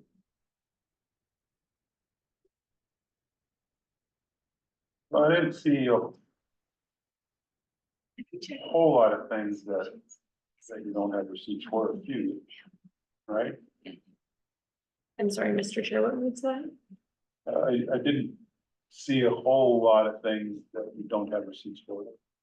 But Well, some, it's just some, there is some descriptions on the second page. I'm still trying to chase down some receipts. When you have Ethan as listed as the vendor, I think it's page 3, he has some Home Depot receipts, I'm still trying to track down those receipts. There is an assumption that they're attached to timesheets and so we're still going through those timesheets to try to find those. So, if it has an actual, it's actually page 2, if it has an actual description in it, then more than likely I found the receipt and I was able to provide that detail that you guys were looking for. If it just has a generic name in it, it's a reimbursement and I have yet to locate that receipt. Doesn't mean it's not out there, it's just I haven't yet located it.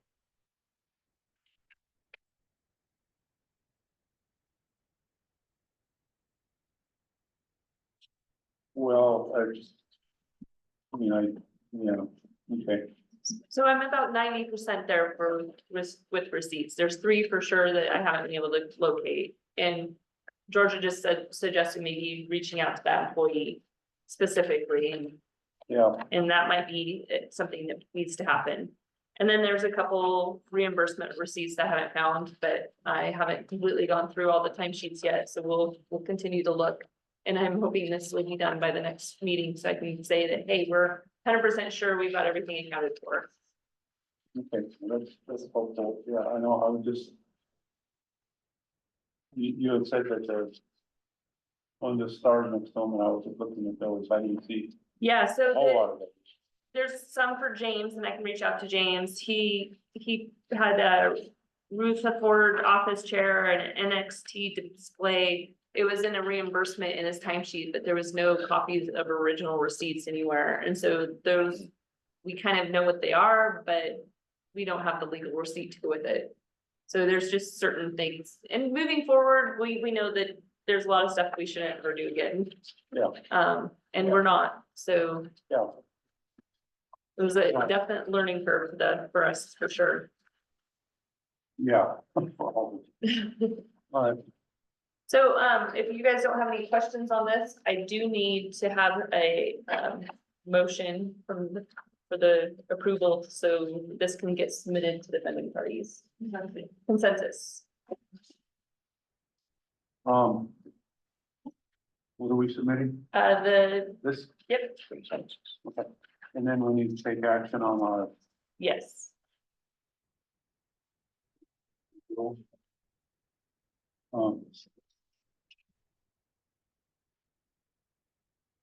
So you want to submit this to funding parties.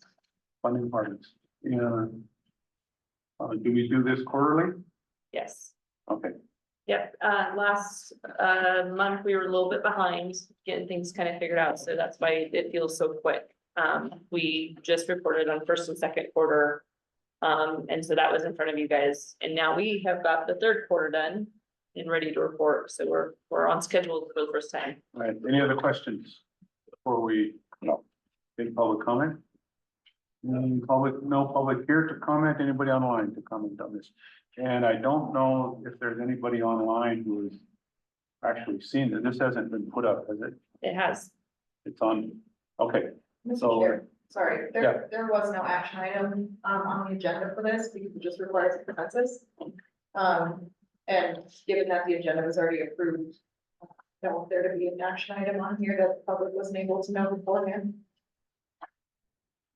and then that will be adequate to get it submitted? Yes, Do we need to take action on it at the next meeting? no, we just need consensus. Okay, The funding parties have already agreed to the format of this, so it's just submitted to them. all right. Well, I'm just following, she said Yeah. that you wanted action, so I just, so consensus works, that's fine, so. Head nods, consensus, yes? Yes. It's submitted, yes, all right, we're good, you got it. Okay. Thank you. and the next sheet that you'll have in the packet somewhere is the committee compensation spreadsheet. Is that on the agenda for action? Yeah, Yes. Number 5 on the agenda.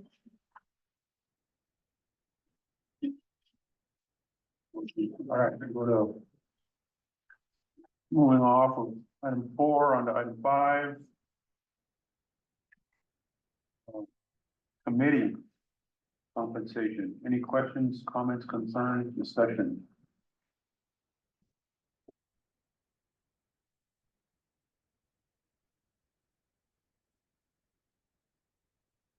Roger, Ken, Georgia. No Good. comments. Good. All right, no public to comment, any public, in the audience, anybody online? If anyone online has a public comment, please raise your hand and I will allow you to speak. Seeing no public comment, No public comment, take a motion to approve if you are ready. Chairman, I'll move to approve the board committee compensation July 2025. Ken makes the motion. to I'll approve. second. Second by, who was it? Is that George? Yep. Second by George. All in favor, say aye. Aye. Aye.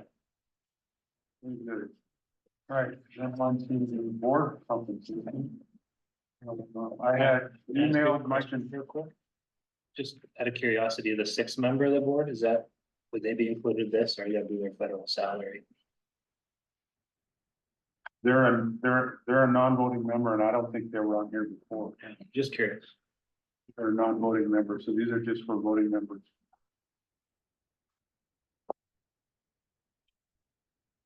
Good question.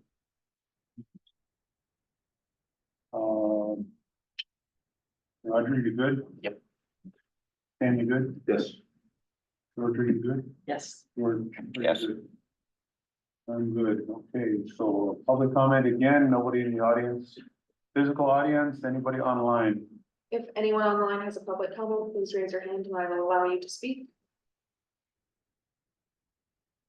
Seeing no public comment, No public comment to be had on the board compensation. If you're ready, we'll take a motion.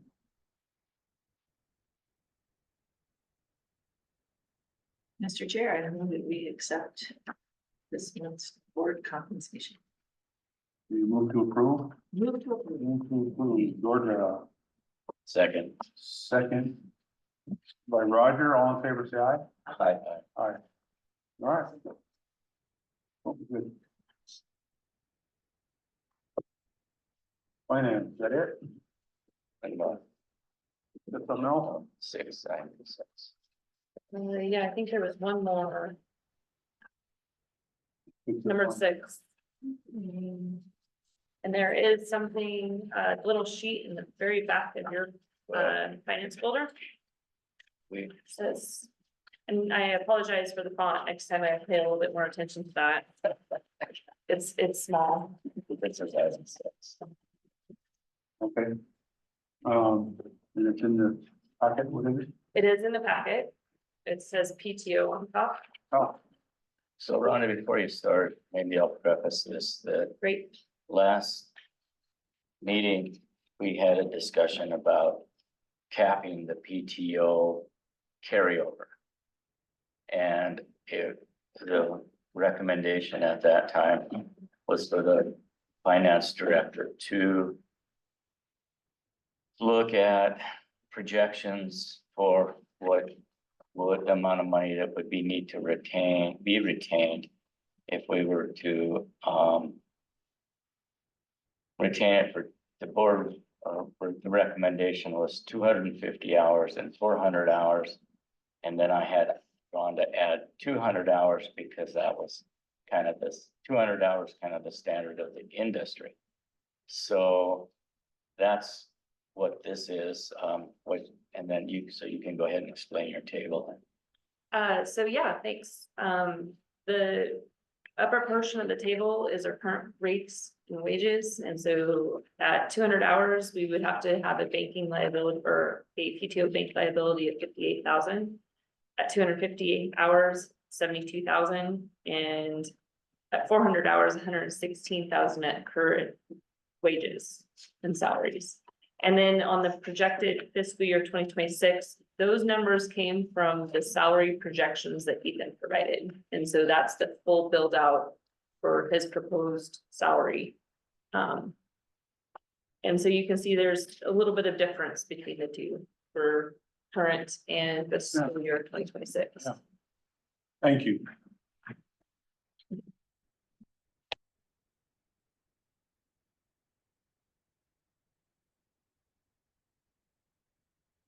So it's a significant annual expense that we've not been budgeting for. So thank you for putting that together. So just to clarify, it's a liability, and so it's only if everybody decided to quit at one time that you would have to have that, but you do need to carry it because it is a liability, so it needs to be on the books. But yeah, it's a significant one we weren't paying attention to. Right, we hadn't even thought about this until recently, and so it wasn't even one of those line item retainer things that we were gonna build into our budget, and now we realize we need to build this into the budget, so. This is, I see it. I think we might, so the board asked Rhonda to prepare this, but then we were gonna go back and readdress that section of the WPMP or just the personnel policies. But that's not on the agenda, so we'll need that on the agenda for next meeting. But at least, but this is, the board can take a look at this and decide if they have concurrence on one of these three. Yeah, I want to look at the numbers based on what those caps would look like. So, comments, questions, discussion? Yeah, Mr. Chairman. Yeah. I'm just curious, this 58,130, nobody uses it at all. I see it increases, but does that amount go away or does it doesn't roll over? This would be a budget amount, so we could decide. Yeah, so if it isn't used, we would carry that into the next fiscal year. And would be added to that Yeah, projected for 2026. yes. Okay, thank Yeah, you. I think that what I'm understanding, the board wants to have this built into the budget as a line item just in case. Yeah. And so, my assumption would be if it's not used, we'll carry it over to the next budgeting year. And Well, you're setting a ceiling on max liability though. Yes, that's the intent. That's what we're trying to do. Right now, we do not have a ceiling. Yeah, whether it's used or not, there's just gonna be a number that's gonna be carried over. every Yes. year. Right, so the 200, 250, or 400 is,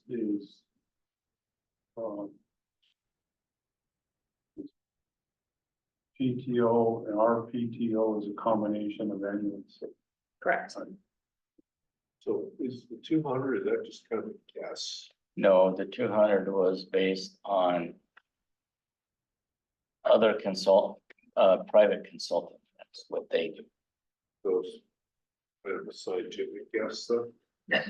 Well, it's, I'm not familiar with this. I guess, so the 200, I would call standard of the industry for private consulting. For combined Yeah. combined leave and annual, Combined. my leave and sick. Well, it's for PTO and some places have, Yeah, because when we Right. were, right? so the example I'm familiar with is working with the tribe when we had separate annual and sick leave. Our annual leave was capped at 250, I think, is that correct? If I remember right. 250 hours, 250. It was capped. Oh. But when we went to PTO, which combines the annual leave and sick leave, we went to 1,000. That was a cap, 1,000 hours. But that would be 1,000, not, you know. So that's where they went. That doesn't, certainly. Yeah. Go there, but And that's comparable to what the federal agencies, it's 250 or 240 hours of annual leave a year. That doesn't include your sick leave. And I believe what Ethan had said is the DEQ was it like 300 hours and that's combined sick and annual. we're not out of line even if we stuck to 200, but. So just looking at numbers, so we're just looking at these numbers. And we could pick another number, but we're looking at either 200, 250, or 400.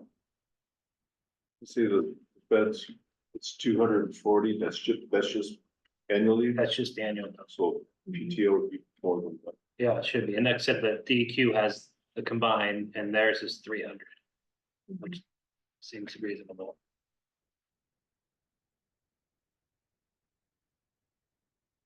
Well, and keep in mind though, you know. DEQ is a huge state agency. We are a tiny little organization, you know, and we don't have the budget that state government has, so. I think we have to reel this in a little bit and put it in terms of our entity, not compare it necessarily with. I mean, we can compare it, but I mean, we have to realize who we are. Well, but I mean, you're comparing apples and oranges, and when you set the private sector as a standard. Well, Because the private sector also pays more salary, so this is like like a benefit that you're giving your employees, so if you're setting it at the private sector standard, then you need to pay us private sector you know, salaries. the So, salaries I've seen here are comparable to private sector, If not better. if not better, exactly. So, Plus, I think you're just trying to find a gauge. Yeah, I mean, yeah. There's no magic to that. I mean, that's what they do, but like I said, on the other end. Travel government went up to 1,000. You want to do 1,000? Probably not. So that wasn't challenging, but I was just trying to understand. yeah, I've never dealt with this kind of stuff before. yeah, and I'm just trying to. Make us aware that we've got a liability here we need to Get a consider. handle on it and make a decision. Yeah. I guess I've been looking at it more pragmatically. It's like, this is our budget. And these are our expenses. What do we have left that we can afford? You know, and when you look at it that way, it doesn't matter what you're comparing it to, it's what do we have? And, you just can't. We can't pay more than we have money for. Yeah. And, but you know, you're right, it's a carryover, and this is a budget, like if. Everybody walked out on the same day or something, right, which isn't gonna happen. But, again, you just kind of have to. I've been looking at it coming backwards, like this is the budget, these are allocated expenses, and then this is unallocated, what can we afford to offer? And, I guess another way to look at it would be when we put in that request to the funding parties. We could request that budget, maybe that's the better way to do it than how I've been looking at it. I look at this the way I do my home budget, it's like, what can we afford next month? Well, this is all we can afford. I don't have a funding party I can go to, I am the funding party, so, you know what I mean? Well, this is, you know, we're gonna be discussing 2026 here shortly. And then we need to turn around right away and talk about 2027, and that's supposed to be, you know, where we're gonna really need to think about these bigger picture items. Yeah, as we prepare for the next legislative session. Yes. Yeah, cause I can't believe how fast fall has came, but you know, the seasons are already feeling like they're changing and so. It's time.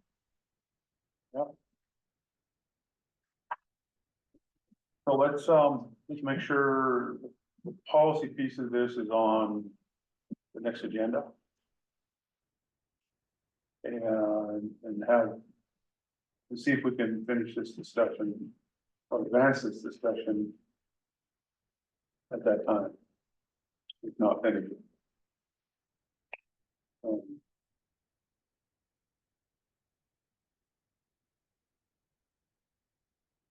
Any other thoughts on it right now? Does anyone want to say where you're leaning? I just say, I mean, it's a good catch, I'm surprised. There was no cap. on it. I guess, Well, part of what we're dealing with is, and I think we've said it before in jest, but it's partly true, is we're still building this car while we're Yeah, flying down the yeah. road. Yeah, just catching It's these. definitely a piece of another part we're adding. And the budget piece, so it's important, I think we need to get it done. Yeah, right. I'm leaning to the 250 hours right now, just because I'm. looking at all of our, we're wanting to add more people, we're wanting to do all this. I think we need to have some financial frugality in mind too. And certainly, And see. certainly, yeah, I'm leaning toward 250. Again, that's, we've gotta come to terms with this in our own time here, so think about it. And also- Next agenda. Also with that piece, it's my understanding, and maybe Haley knows the answer to this, but in Montana, you have got to allow either that person to use it before the end of the calendar year, or you have to cash them out if they're exceeding their bank. I believe that it's not a lose it type of situation. So we are going to see that budget piece in there. So if somebody has a full bank already and we're saying the bank is gonna be capped at 250, we will be cashing out that difference or having them take time off before the end of the year. And that's my understanding, and maybe we'll need to look into it, but you're in Montana, you're not allowed to say, use it or lose it, basically. So I think we need to have that discussion, because I've worked under the use it or lose it process, Mhm. and, I think we need to decide. Well, that's how it Policy was with Fed, so I would think we would adhere to state labor laws if that's the case. And that's a piece I don't know, so that's where, if somebody had some guidance on. Yeah, I mean, I can look into current, I mean, when I was with the state 5 years ago or whatever, it wasn't, I got paid out. So, Yeah, and that's what I've heard is that people. are Annually? paid out. no, when I left, When you left, no, I think what I heard her say is It's annual. the yeah, year. so that's what I'm saying, I would look into it, what it is now, I'm not sure. And I understand what you're saying, but the question we have to answer is whether we're gonna follow. I mean, that's why the policy is going to come to us, but does it matter what the state does? But let's find out what they do. Okay, If you can do that, that would Yeah. help us. Otherwise, maybe Roger or somebody could. The tribes are use it or lose it. Are So you have a lot of people in December that are That's what I'm taking. saying, that's, our Then if system has that's- always been use or lose. if that's something that we're allowed to do, then yeah, that's for your direction, if that's what we want to write in the Use policy. or lose, and the management of that has always been up to then management, trying to get people to, throughout the course of a year, if you've actually built up use or lose leave, Mhm. to get people to use, And not cash them out in a year, and now you don't cash it out, they lose it. okay? A lot of people in the organization that have plenty of leave, we have people that come up that don't have leave Mhm. and they have an option of transferring their leave over to people that need it. Yeah, we haven't done that here, but that's something we do. Okay. There's not very many opportunities to do that at that point here. We've only got one person that would be in that category. Yeah, but this builds over time. Yes, absolutely. You get new people in, it takes Mhm. years to build up, and it Well, looks like George, they built it up for years, and so they've got probably how to use and lose. I'm not too good right now because of medical Yeah. illness. But anyway, yeah, it's unless there's a legal reason we can't do use or lose, I think that's might be fine. Okay. Yeah, I mean, I'm gonna, if you're gonna give me potentially an extra 15 or 17 grand at the end of the year, if I don't take any leave, I might consider that 1 year. It doesn't, I mean, I just don't, that's a bigger liability, I think. Paid out yearly, yeah, no, that's something that eventually that would grow, wouldn't it? Okay. Any more from finance? Okay, any other questions for finance? Just a big thank you. Yeah, you're. Yeah, good job, Ron. All right, who needs to take a break? Take a break. Good idea. One up. I know, All right, we're back off break. Number 7, office building project planning update. So, I sat in on part of that. You did? So I don't know if you guys who wants to take the lead on that, but you guys want to give the board an update on that, and I can chime in a little bit. What did, we have Lucy here to, Yeah, is that what we're gonna do? that's what we're heading into. So, yeah, was it last week? Yeah. Well, Um, earlier this week, wasn't it? This week? That's all. Tuesday. I'm sorry, I've been buried in the budget. I don't know what day it is.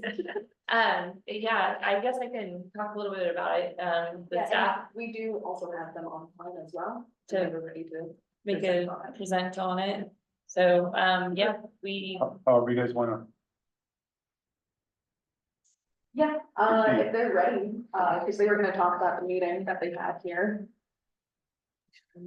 Yeah, I feel like we weren't really ready to present anything, so we were just gonna turn it over to them. So. okay. So. Are they on? yeah, Yep, we're on. we're here. Can you hear us? We can hear you and now we can sort of see you. You're really tiny. Oh, there you go. Well, Okay, fantastic. Go ahead and reintroduce yourselves to the rest of the board, and then the floor is yours, and I'm sure we'll have questions. That's Perfect. perfect. So I'm Luke Jackson, Sarah Ayers with Loci Architecture and Design. We're really excited to be here today. Had a great conversation, well, many conversations on Tuesday. We were up Tuesday afternoon to take a look at the existing building and talk to staff. It was great. Obviously, Clayton was there for a part of it as well. We also had a chance a few weeks ago to visit the DNRC facility here in Missoula, and we took some photos of it. And Ethan had told us, like there are some components in that building that I kind of really like, and so wanted us to take a look at those. So what we were planning on doing today is to share our screen and kind of run through the schedule, and then run through what we had heard from staff on Tuesday, and then open it up to get additional feedback as well. So any questions before I share screen and hop off? No particular question, but let's just do a quick round of quick introductions. So let's just start down there with Haley. Okay, hi again, this is Haley Franzen, I'm the board's legal counsel. Rhonda Botten, Finance Director. Georgia Smith, board member. Ken Pitt, board member. Clayton met you the other day. Roger Noble, board member. George McLeod, board member. Dustin Walters, geologist. Sydney Palmer, water resource specialist. All right. That's fantastic. Okay, so I'll go ahead and share screen. I'm gonna have to just click out of this one real quick. Sorry about that. That's so can everyone see the screen up right now? Yes. Okay, perfect. So as I said, what we're hoping to do today is run through timeline real quick, and then talk about project vision and goals. So just diving into timeline, this should look familiar to you all because this was part of our response back to the board when we were selected. This is a project roadmap for the entire project that takes you from where you are today all the way through a complete building at the end. We're really in this phase 1 part that's on the far left, and just want to kind of give an update with where we're at. This is the engaged research portion of our project. As I mentioned, we went to the DNRC on the 27th of July. And then on Tuesday, we were up at your current facility. And then today, we're obviously meeting with the board to run through what we had heard and answer questions.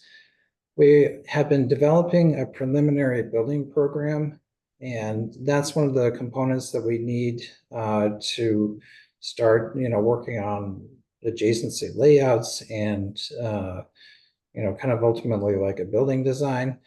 We will run through that today. We went through it with staff and made modifications after we met with them on Tuesday. And ultimately our goal is to hopefully get approval from maybe the building committee sometime next week. We'd put the 20th down as a date. Sarah and I picked it out of the air, so it's it's not, there's no exact science to that right now. But we would like to come back to the board meeting on the 28th to run through some preliminary building plans and kind of make sure that those are clicking and then talk through next steps.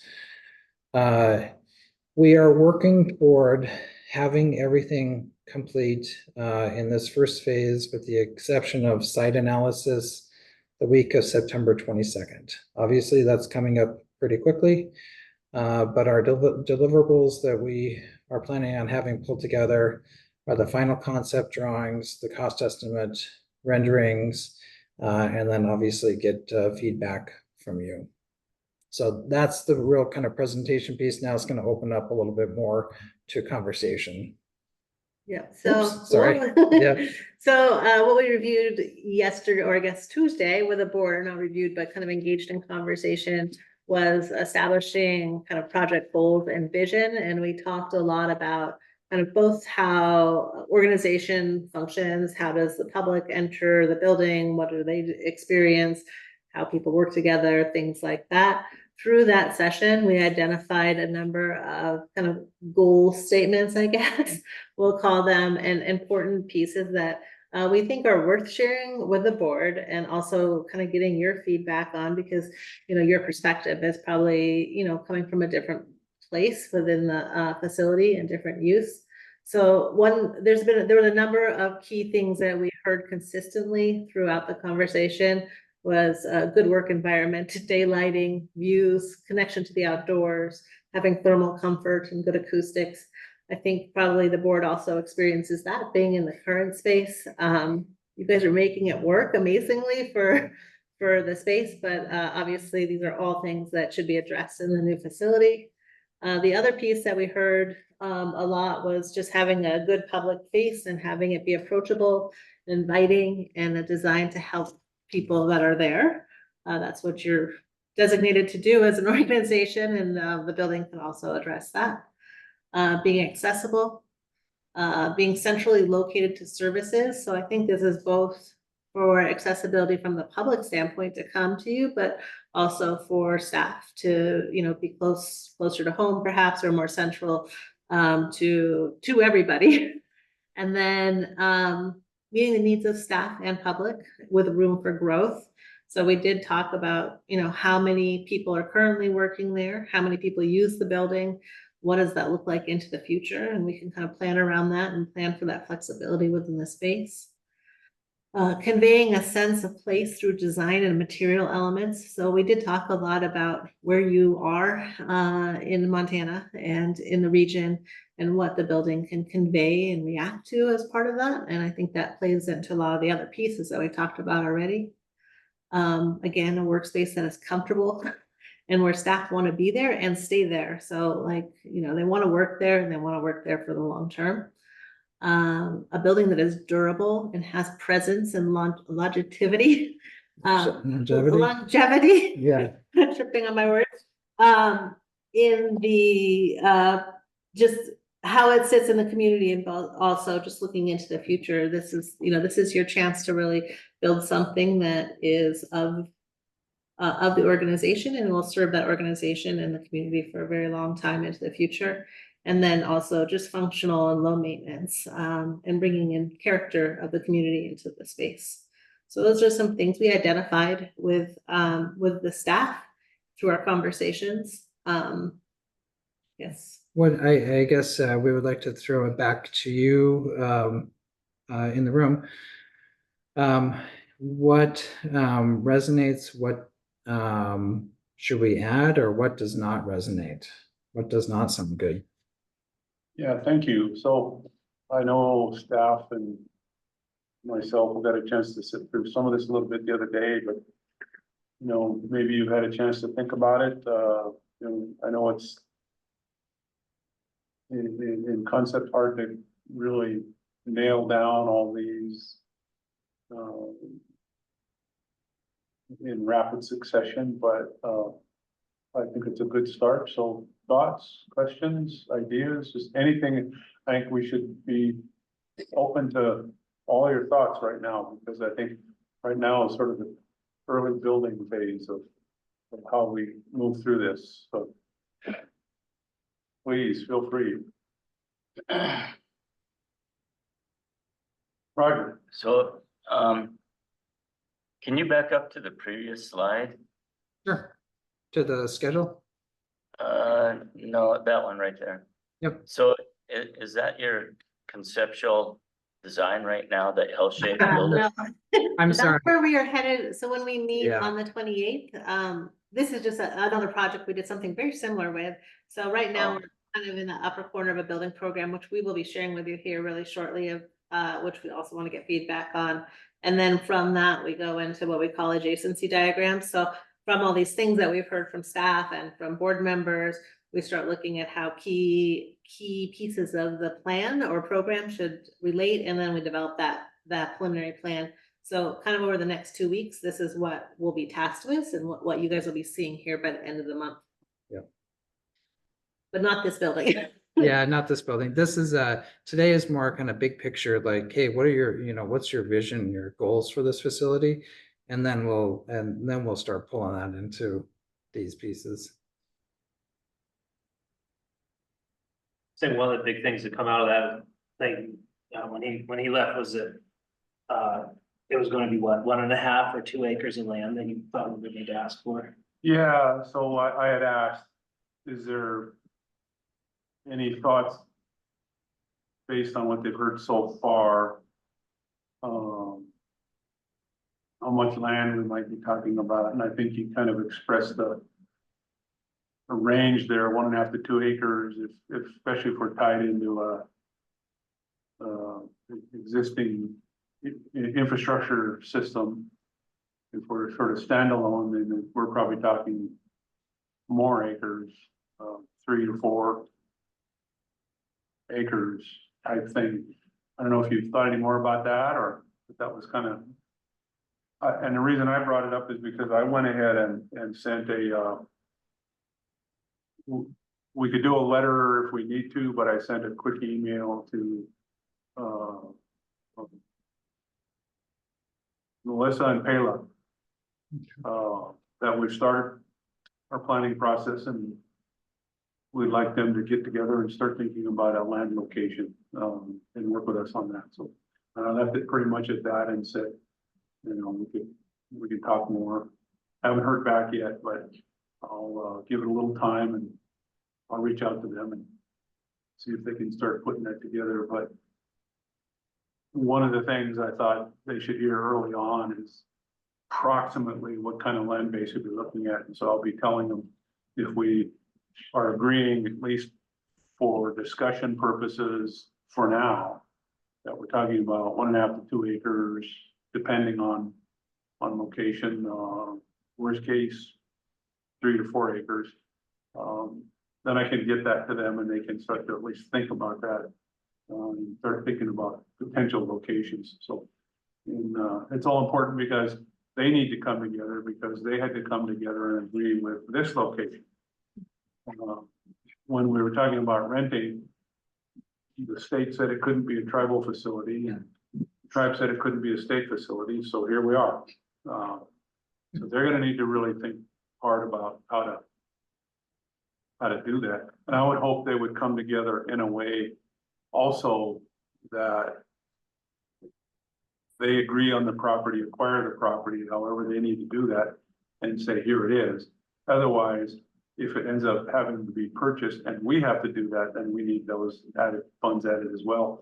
So there's still some open questions, but I had asked about the acreage for that purpose anyway, so yeah, I don't know if you guys had put any more thought to it or not, but, that's kind of where we left it the other day. So we went ahead and kind of pushed forward based on this portion of the conversation to the draft building program that we have pulled together. And we are still, most of you have not seen this quite yet, so though I'll just kind of run through how it's set up. I'll try to zoom in just as much as I can. All right. What we do is we color code areas kind of by function. So you can see right at the top in green there, it says public entry, with vestibule, reception, check-in and waiting. And then office of the engineer has office spaces, meeting spaces and break room. And then put kind of miscellaneous support spaces below that where it's that kind of gray blue. And then site amenities with the bright green down below. So with the preliminary program that we have right now, I'm not sure if you can see my cursor or not, but we're showing around 8,200 square feet of building area. So right now that has, for example, going back up to the top, the entry vestibule, we have that 10 foot by 11 foot, kind of airlock entry vestibule situation, at 110 square feet, but then we add 40% for circulation space and wall thicknesses and things like that to get a gross building area. So, adding up all the building spaces, right around 8,200 square feet. And then for site amenities, that's parking spaces, kind of an entry, it's not really a patio space, but entry sequence into the building, patio space for, an outdoor patio space for staff, kind of break space out there. And then we put setbacks and stormwater management at around 20,000 square feet. So adding all of those areas up, the 8,200 square feet of the building, and then all those site area adds up to around 48,000 square feet, which is right around 1.2 acres. If we are so when we talked with on Tuesday about this, this is assuming that like a 1.2 acre parcel would work likely if we have all site utilities on, close by.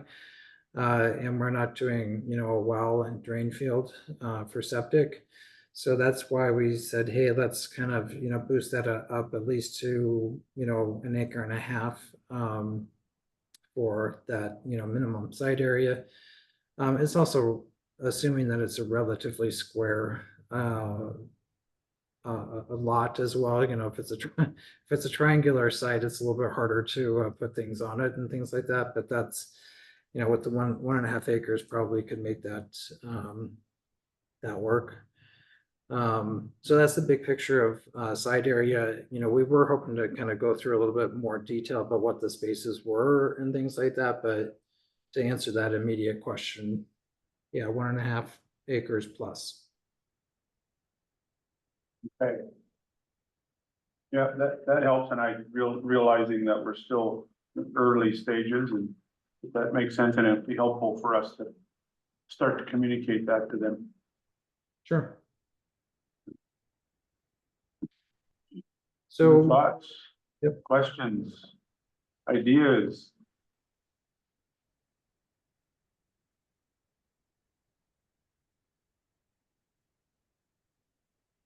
So this might be a premature question, but if you're looking at a 3 to 4 acre or 1 to 1.5 acre parcel, does that also consider like some outdoor space for staff? Like if they want to have a picnic table or, after working in this building where you can't even see the sun, I'm thinking they're welcome any opportunity to be outside. So does that come into consideration at all? Yeah. Yeah, absolutely. So we do have a kind of smaller, staff patio space, 150 square feet. That's, large enough for, 6-person table. That could definitely be larger as well.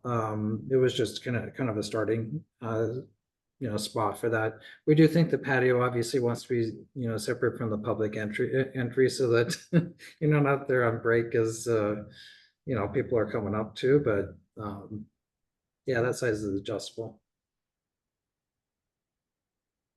And I apologize, I couldn't see that on there, so. Oh, no, it looks it's not like a hit. you got it, but I couldn't read it, so. Hey, no worries. And I love that that's something you thought about, because there's definitely like that connection to the outside, I think is talking to staff that's very much missing, whether it's through sunlight or just being able to go out there.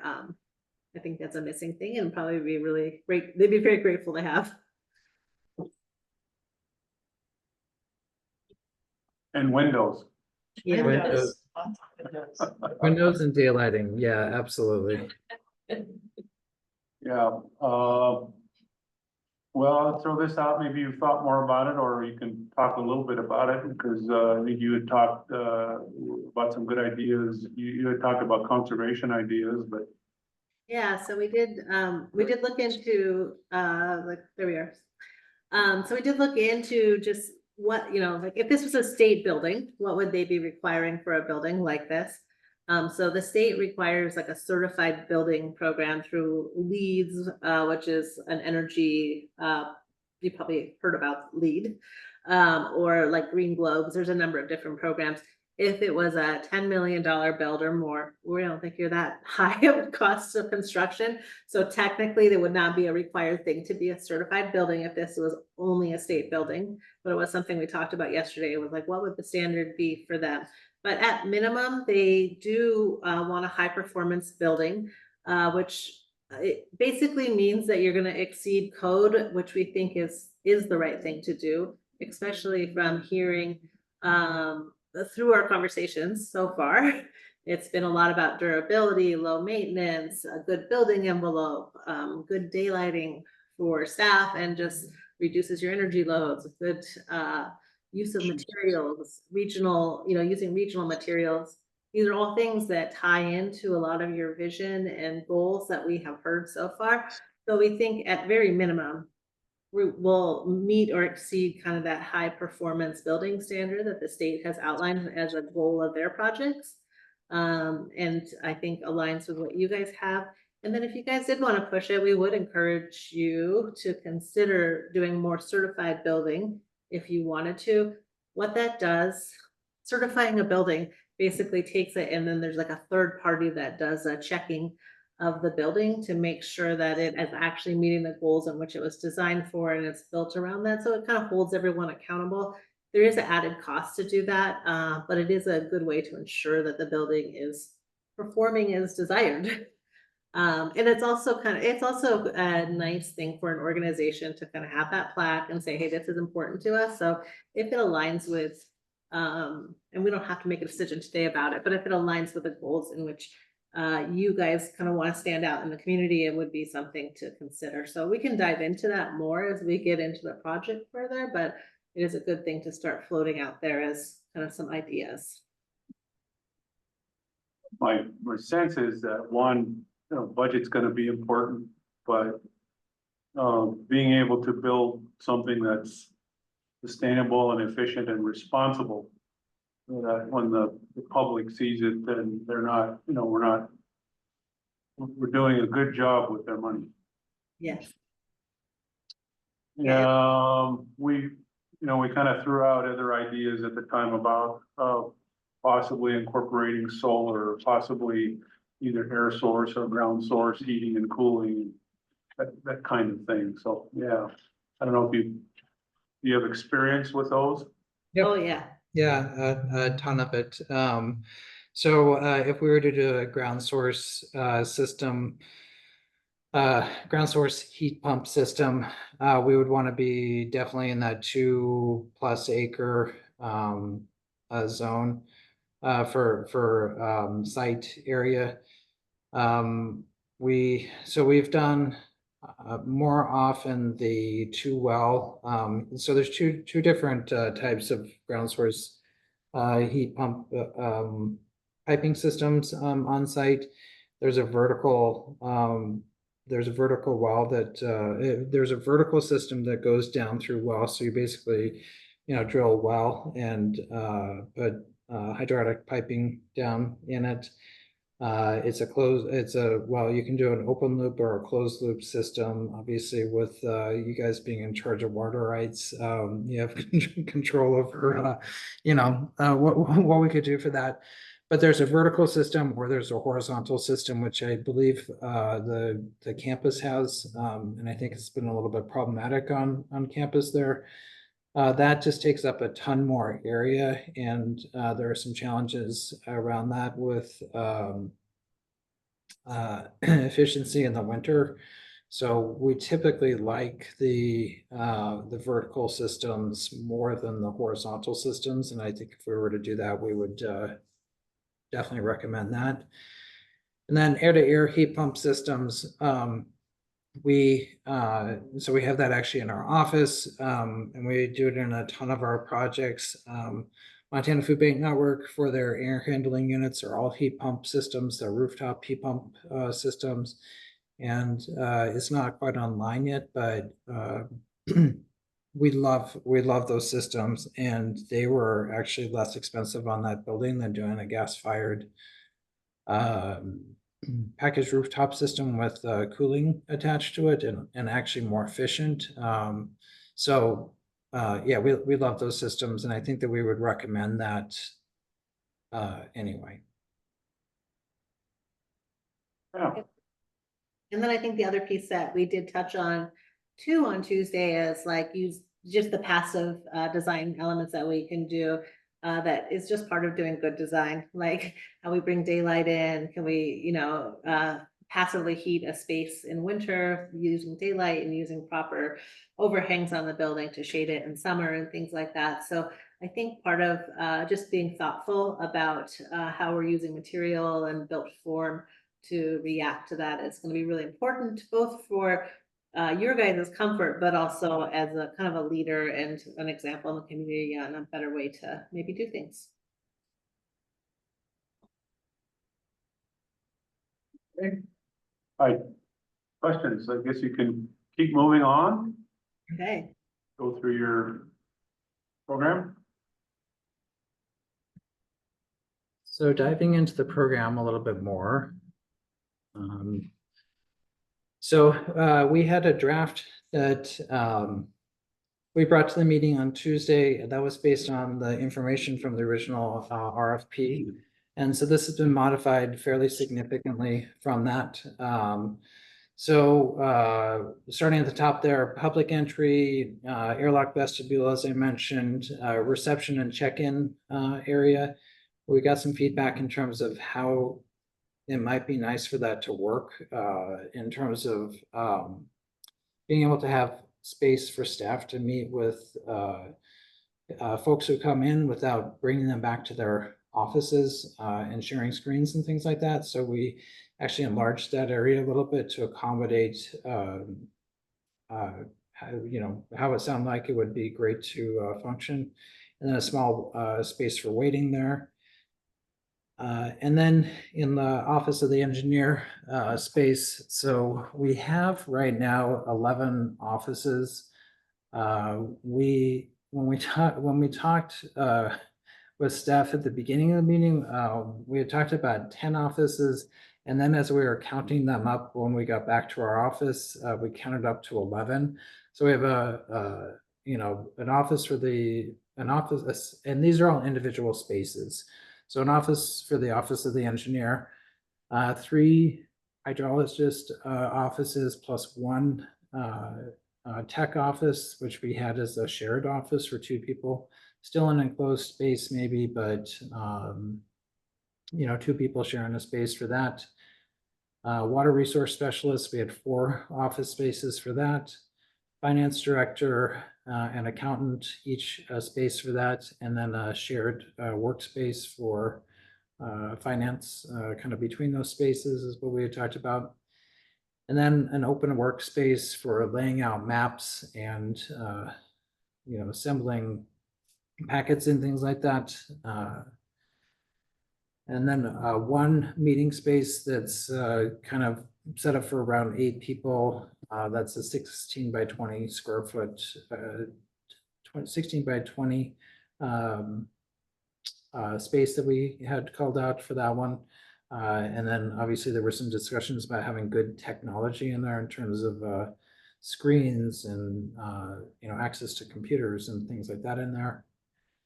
And then the large meeting room, which we have set up for 50 people. We enlarged that based on our conversation on Tuesday. So we have it 28 by 38 feet. And then in terms of how that relates to the space that you all are sitting in right now. I'm flipping through my notes right now because I wrote it down. It's a hair smaller than that one, but it is sorry. Your current conference space is 30 feet by 46 feet. So this is a little bit smaller than that, but obviously right now that space is it has a bunch of office space within it. It has some break space in it. It has storage, the file cabinets in there. It has chair storage, and it has a work table in there. So we were comfortable making it a little bit smaller than the room that you're in right now, but it's still a very nice size space. And then a break room in there as well. So I guess before kind of diving down into those support spaces, does anyone have any questions or comments about any of those spaces that we just outlined? I do have a question. Ken. Maybe it's addressed to the board rather than these folks, but do we want to have a secure file room? We talked about that. I mean, I don't know that we did discuss that a bit. Fireproof. Yeah, we did discuss that a bit on, so yeah, I don't know. So I don't know if you heard Ken's question about a Yes. secure file room in a place where, and I said as much as a vault, but I don't know if we want an actual vault, but some kind of secure file room and Yeah. a place for file cabinets, fireproof file cabinets, so on, yeah. So yes, so right now we have a 12 by 16 space that we call office supply and document storage. So that could definitely be turned into a fire-rated room within the building without really much challenge. And that 12 by 16, we could divide it up if you wanted to have document storage separate from kind of office supplies too. But yes, we are thinking about that. That is on our radar. So this is another question. Is there any chance we could get a copy of what you have up on the screen? Yeah, Yep. absolutely. We were planning on emailing that out. We'll email it to you guys. We could do this after the meeting, but we were hoping that if there was feedback, we could get it integrated right now, but we can send it out. You guys can, follow up, give it some thought, and then follow up with any feedback. We'd be also happy to meet with the building committee in the interim too, if there's feedback that we want to discuss as well. Yeah. I think like on the office spaces we talked about, I think the thing that maybe, I don't know if Luke mentioned, we did talk a lot about like both positions that aren't filled and potential expansion positions. So obviously currently you don't have a need for 11 offices, but we thought based on the conversations that we had that there would be a need for that, in the future, if not, some of it immediate and some of it further out, but it does account for kind of growth with the organization. When we talked about accepting them, we have a little bit extra office space, if board members are here and they want to do some extra work, we have a little bit of space themselves. Yeah, exactly. Right. We'll kind of drop in. That right place. What, when do we, and I think the board particularly, but when do we start to, talk about not just the space needs, but the, floor layout and overall big picture design of what we're taking. I mean, I think we probably all have different ideas about what, because I think, you know, that one picture you saw jumped right out at Roger, and I think probably others, oh, you're talking about that L design, or Mhm. are we gonna talk about one big square building, or are we talking about a big round building? I mean, we need to kind of start to come to grips or agreement on sort of the shape of this thing. When do we start to do that? I mean, I know Yeah. we're really early in the process, but, and you guys have probably Yeah. thought some about this already, but just curious. Yeah. So yes, yes, so that's a great question. So we heard a lot of great information on Tuesday about what spaces ideally are adjacent to each other. And then where you want to have a little bit more separation from spaces. So for example, the large meeting space, that kind of 50-person room, it sounds like it would be best if it was right off the entry so that people are not, visitors are not going through office spaces to get to the 50-person room for hearings and your board meeting and things like that. So what we are going to be doing is we're going to be equating that into an adjacency, kind of diagram with colors. Likely that will happen next week, and we will, be sending it through the building committee. And then we plan to come back to the board on the 28th, and at that time we will have, not only that adjacency diagram, but we'll have some kind of preliminary kind of block diagrams of the floor plan. And that is starting to show, what shape the building is in some ways, because we're using the actual sizes of the spaces that we're outlining in this building program to develop that block diagram. So if people have thoughts about, adjacencies, or I'd really love this for your, circle building, or I hate big block buildings. We would absolutely love to hear that. Hearing people's goals around daylighting and windows, access to light and access to views, it tends to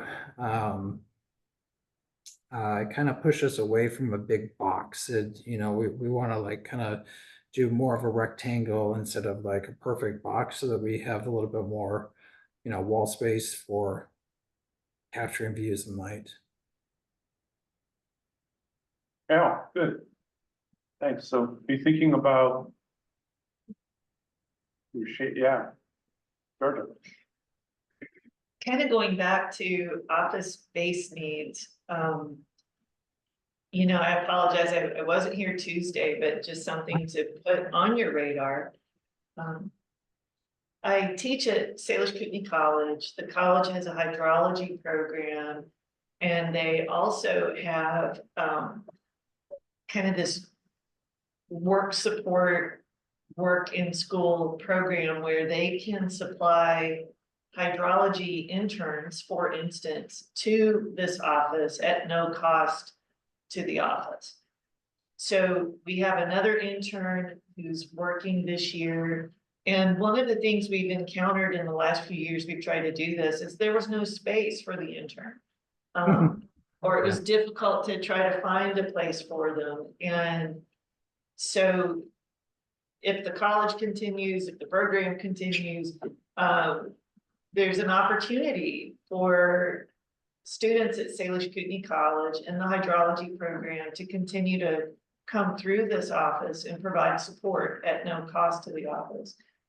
But there's also a consideration for where would we put them and how would that flow work? And so they weren't able to speak for that for themselves, on Tuesday. So it's a small consideration, but it is a consideration, I suppose, to put out there. We will tuck that in for sure. Yeah, I think We also did talk a bit about, like opportunities for growth, and sometimes those kind of dedicated intern spaces are a great place to say, oh, this could be a future office, and then we move them over here and that kind of thing, because there's space, you know, you could fit 3 interns in a space that a typical larger office would be.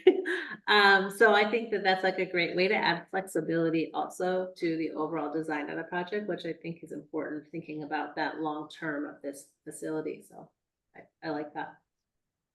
Thank you. We did talk about that actually. Oh, you did? We did. Okay. Yeah, we can Yeah. touch on what that And this was, yeah, We we discussed kind of projecting out what our max org chart is right now and then adding a few more, and that would be for interns and for the board to also have office Aw. space if they need it. Yeah. Thank you for thinking of the students. I appreciate it. And you mentioned, and I think it was brought up, the possibility of having, even, space for board members to come in and have, do you want that? It's a great Yeah. question. for the board. Office space for board members? Yeah. Yeah. Maybe a closet for you? I mean, I'm just, No, I don't know. just a work desk or something, something that with some space, so maybe board members come in and they can do a little work, keep some papers there, whatever. Well, I think about when we've had committee meetings and we've had to have them at my house. Cause you don't wanna interrupt workflow here. Right. Because space is at such a premium. I could see where there'd be a need or a use of a little committee meeting room or Well, and as that an was, example. that was the extra, she talked about the 8-person. I was pushing for that, like, we need like, yeah, there's this big, you know, room where the public's gonna come in, but we also need a smaller room that has a little privacy. And Clay did mention your executive meetings too, when you go off-site for those, that could be a spot that, we even talked about soundproofing and stuff in it, so it Yeah. may have a little more privacy. We talked, well, of course, my frame of reference is, always goes back to how the tribal council has their offices set up, so. And that's another question that I hadn't thought of until really now. Do you want a mobile meeting room set up like this, or do you want a permanent boardroom where you have a permanent table or system set up so that that's where the board meets, a permanent boardroom, so that with then meeting space and then possibly some space for executive sessions when you need it. Otherwise, we end up with, you know, folding tables in a room like this and whatever, or do you want something a little more fixated? That's a great question. Yeah, I mean, for the board, it's a great question. there's benefits and downsides of both. If you want us to jump in first and then, Because we've done them both. yeah, we've done it both. Oh, yeah, oh, well, go ahead and jump in, these guys aren't hollering me too loud yet. So benefits of having, you know, kind of built-in, you know, furniture pieces is that you're able to, you know, tribal council, for example, tribal council members are raised up a little bit above, other, you know, the public like 6 or, inches yeah, step or exactly. It's something. like one step up or something like that.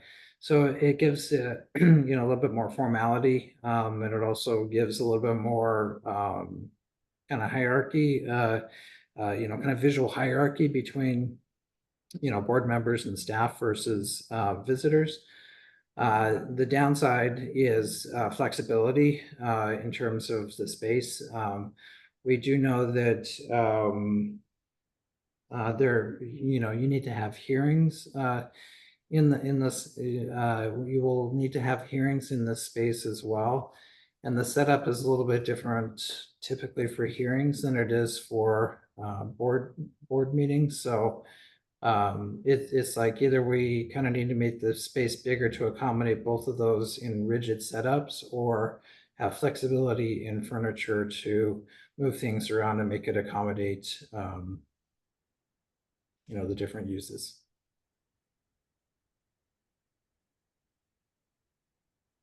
I don't know if you guys have thought about it, but that's, I think it's kind of crossed my mind. What's that? I like the idea of having a permanent executive session. Yeah. How Yes, about a space. permanent, space for meetings like this? Kind of a set, permanent table, permanent furniture, permanent structures built so that we actually have space, and that could double as your office space. I think even if you had it permanent, with what CSKD does with the folding things, you can convert it to other uses, even though you have a permanent podium. So. Yeah. Yeah, Yeah, I think something like that would give you enough flexibility and let you do those hearings that, have it set up for that appropriately. So it's just, it becomes a little bit bigger than what we have, but, Yeah, but I think you could accommodate it. And maybe that's one of those places that, hey, you're going in for funding, let's go in for kind of the big vision. yeah, And if there's something we need to pull back, know that, hey, we could reduce some square footage if we went to a more flexible meeting space. It's still large, but yeah. that's one way to approach it. Yeah, those foldable partition walls, in order to get one that actually works well acoustically, they're really, really spendy. You can get them that work really poorly, acoustically, that are fairly, fairly reasonable, but the ones that actually give you sound privacy between spaces are pretty expensive. So it's just one thing to keep in mind. yeah. So I kind of like the idea of permanent, at least right now, I like the idea of permanent board meeting. Yeah. What do you guys? I like the ideal of a permanent board meeting with the space for executive sessions. Yeah. I'm not sure. I guess I would want it to be kind of a multi-purpose room, I think, so that I guess I'm always just trying to balance costs with what it's gonna be, Yeah. so that. Yeah.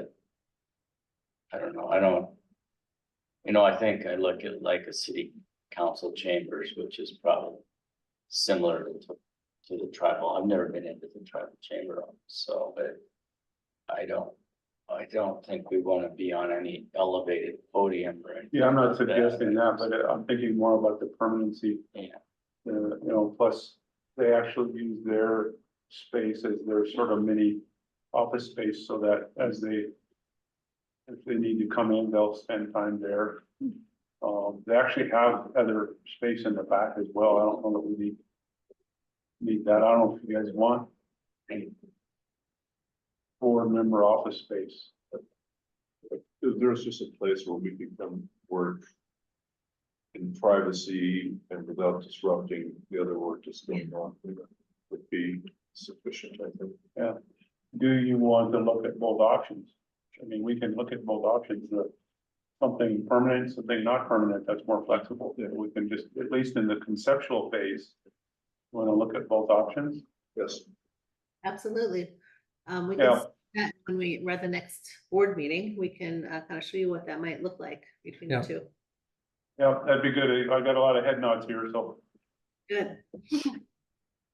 at least at the conceptual phase, look at those options and kind of help us figure out what that might look like. And Yeah, and in the meantime, you guys can kind of give it a little bit more thought on just that formality piece and what that would mean for you and how you guys want to operate. So I think that's a good thing to kind of plant right now as a thought. yeah, well, I think about it. I think about it this way. Yes, maybe more cost up front, but we're trying to establish a permanent Yeah. entity here within the valley. On the reservation. Something that, with the compact, the way it came through, with the ordinance, the way it's set up. And you got the tribe and the state working together. We represent all of that. And I think that this is, yeah, we're making this work, but I think if we can find a way to do it and do it in a responsible way. I think about it also creating sort of the permanent physical structure to this as well. That is a solid working environment for us, because theoretically, it's not going anywhere, right? You know, Well, what I would ask too then, just maybe when you're talking about that and just being in addition to the community and whatever, like, I went to a meeting yesterday at the Mission Valley Power Conference Room. yeah, So I just don't know, would it be a space where other functions in Ronan could use? It could be like an asset to everyone in the community too. I think somebody asked that the other day, and I think my initial response was not yet, but whatever you guys think, because I think you wanna, and if it's something built around that, then that adds a different dimension to this. But if you wanna do that, it's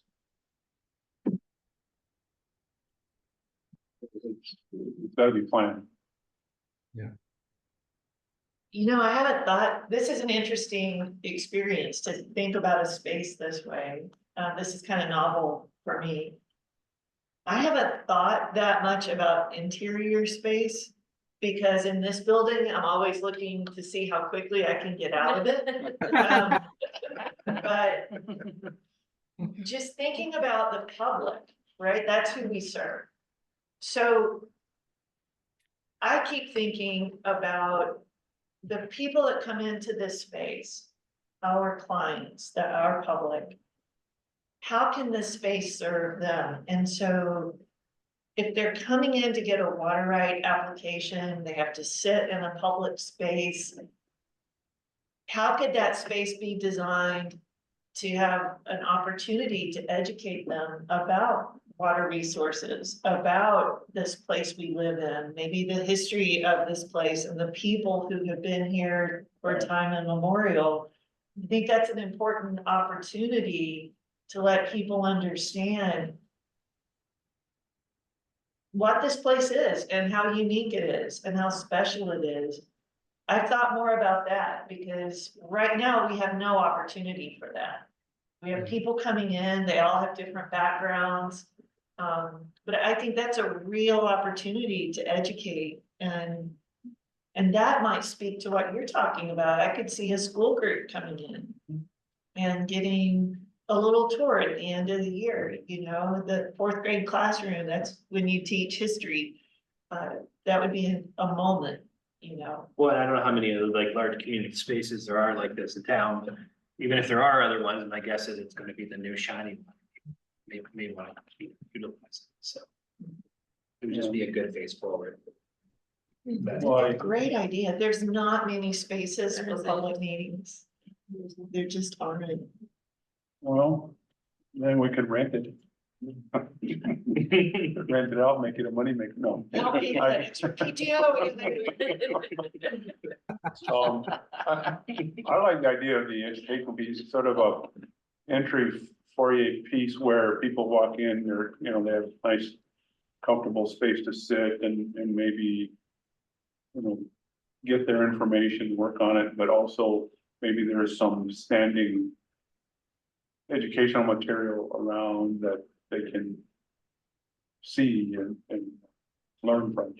I've I like that. been in places where you just have like a big screen and there's a informational video. And that can be updated, and I know there've been some really excellent ones done here. Anyway, just a thought, but We Yeah. actually really love the idea of kind of using a building as a demonstration to educate Yeah. and also express kind of what your role is as a community. Yeah. So we think, and I mean, you guys have a great one being with water, and we can do so much Yeah. with that architecturally, to just so people kind of feel it, but also maybe can learn something just by being in the space. So Yeah. we love that concept. Mr. Chair, I have one last thought. And Being who we are, I would really like to see the emphasis on security. Not only for staff, us, but also the public. yeah, safe and secure. We Yeah. did talk quite a bit about that. Yeah. some of the nuances of like, say, having an applicant come in into your personal office, there's a picture, there's your family picture there or whatever, you never, I mean, you just, I don't know, I would. I don't, just Joe Schmo public, I trust people, I'm a very trusting person, but there's just always that one person who might, lose their shit. Well, to the public, finding a way to make it so that the staff can work with the public, but when we bring them into this space, there's gotta be a space so that when, that space that the staff work, when the public comes in, should be space for them to come in and there's a little bit of separation for them to actually be there and do the things they need to do. Yeah. Always serve them. Yeah, and that's smart. That is, so we do that all the time in in medical facilities. That's why you always see the provider is, well, in good healthcare design, the provider is always closer to the door than the patient, so that if something happens and provider needs to get out of there quickly, either for like an emergency or if they're having issues with patient, they're the first ones out of the door instead of trying to push past someone. So that also equates to good office design as well. Good. Do you have more for us today then?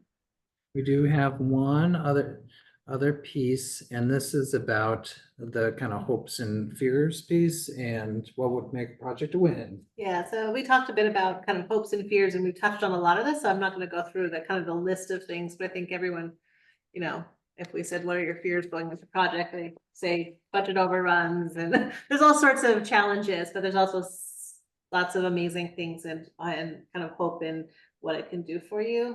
So we talked a bit about that and talked about what a win would be for this project. And so I think the things that we identified was, need to meet timelines for the state and tribe for funding. This is fear, and I think, that was identified. We totally hear that and definitely are pushing our hardest to get you the needed information so you guys can get that funding in place and go after that at the end of September. Getting it done and doing it well, and it's permanent piece in the community. We did have some questions about what is the budget, or what is the budget and how is it developed? And in these preliminary stages, we are pulling budgets from all sorts of places. We're looking at current construction trends. We're looking at local cost, and we're looking at costs here in Missoula too, and using that as a budgetary measures and building in contingencies. So we'll talk about that more as we're developing the budget for this project, so you can get that funding piece in place. People talked about it being an opportunity to get it done right and into the future. So yes, we did talk a lot about serving now, but we got to keep thinking about what this organization will need and be out into the future, just because, this is your great opportunity to do it. And then we talked about kind of the more immediate fears of like, what is how much does design process and construction impact staff workloads?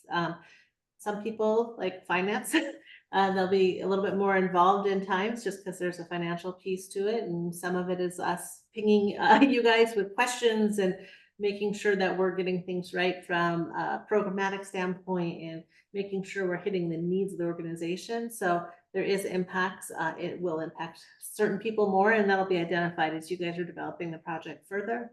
And then the people in the building committee always have a little bit more time involved. So it's going to ebb and flow throughout the course of the project, but it is something that I think is an identified fear, and it usually is with an organization on what that means looking forward. And then I think the other one is hope is that the building is where staff is treated well and really just wants to be there. And I think that's probably a goal that all of us can hold on strong to. And then it has a strong public face that it reflects both the community and also is inviting to the community in a good way. And we'd, of course, love to hear if this resonates with you, or if there's stuff that you want to add, or you can also just follow up and reach out to us to chat with us about it as well. Yeah, hopes and fears. Ken, what's your hopes and fears? I'm scared to talk about it. That's very good. So the one question was, what will make the project a win? Yeah. What do you guys think about that? I just have one thought that keeps coming to mind after hearing Georgia talk about the educational piece of it. If we have such a lack of meeting space, and if you, as a board, wanted to share that meeting space with the community for free, per se, and you have that education piece, what better way to advertise what's going on here is by having that community come through the building. Because I know that we've talked about, how do we get people to know we're here and what we're doing? So that's just a thought that came to my mind after hearing Georgia talk about that. Good. What will make it a win was, and still is, that overall, we can make this happen by next year. Not the building, but actually get this through the process so we can actually get the project plans and budgets submitted to the funding parties for the next cycle.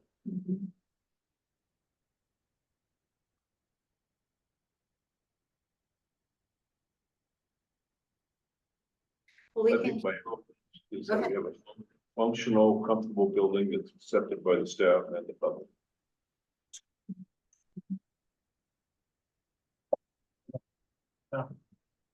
George, what are you thinking? Well, I'm not real keen on all the construction stuff and everything, just not knowing a lot about it. Yeah, The hopes and fears is, hoping that we can do it and then we'll have the budget to do it with. Yeah. And, I gotta keep moving forward with it. Yeah.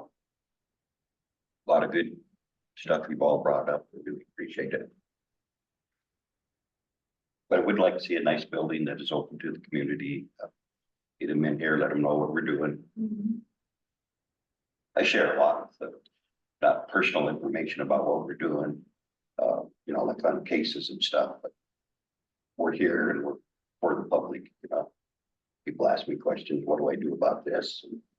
A nice building with information that helps them would be great. Then we have to figure out where we're gonna put it, yeah, we need some land to put it on. not have a job for it. Yeah. If we keep, Everything is going out to job board. yeah, if we keep the idea of making some of the space available and accessible to the public as well. My mind sort of also jumps to the management part of that, is that we have to be responsible for managing that. Like scheduling and so on and so forth. You want to make it available to the public and then they all of a sudden say, oh, well, who's gonna manage this? Who's gonna schedule it? Who's gonna take care of it? Who's gonna, that's another little element that's a little different twist from our mission, but certainly doable if that's what we want to do. One nice thing out of the job corps is the views are fantastic. The buildings are. Yeah.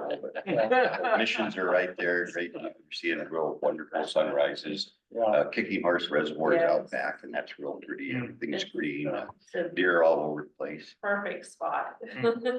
just a new building, Yeah. yeah. yeah, okay. All right, guys, anything else for them? Today? Anything else for us today? Not for me. So I guess one thing that I forgot to touch on earlier is that part of our information gathering process, we actually sent a questionnaire to Ethan that he distributed to staff. And as part of that, we were asking, questions about, it's actually a lot of the questions that were included in the presentation or our conversation today on Tuesday. We would love to get more of those back because we have not gotten all of them back from staff by any means. But we, we're happy to, so the reason why we sent it to Ethan to distribute to staff is that, they're kind of on the boots and, boots on the ground in terms of knowing exactly what is working for them and what does not work for them and who they interact with on a daily basis. And, it's how we develop how many meeting spaces to have and things like that. But we would love to get more of those back. We're happy to obviously share the questionnaire that was sent to staff with the entire board, or whoever wants to see it. But that is part of our information gathering processes that is really helpful for us to understand, different metrics as well. So if any staff members in the room have not turned them in, we would love to get them back. Yeah, thank you. And I would say, go ahead and send it to the board, just so the board can see it. Okay. And then, staff members, have you seen that? Have you guys seen it? I think it came up, I think he sent us Monday or Tuesdays. Yeah. Okay, Yeah, they haven't had it too long. Yeah, they haven't had it super long. Yeah. We're just being pushy. Yeah. We'll send Yeah, that it's- and it's just, if you have input, please. I Yeah. mean, that's what this is about. This is Yeah. opportunity for you to have some input. Yeah. Yeah. And if you choose not to, you choose not to. I mean, there's no exactly. requirement here. I mean, it's really yours, but if you choose not to, let them know so that they're not waiting. I mean, they're kind of wanting to get your information to kind of help them out as well. Thank you for that.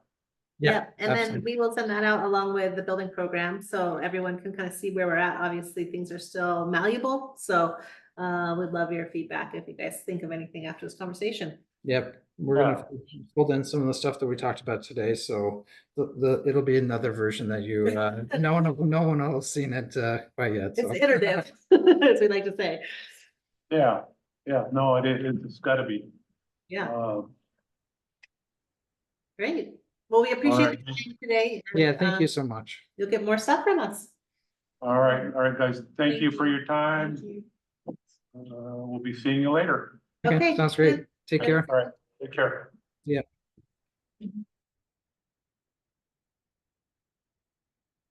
Good. Yeah, I just kept sitting here going, is there gonna be a water feature?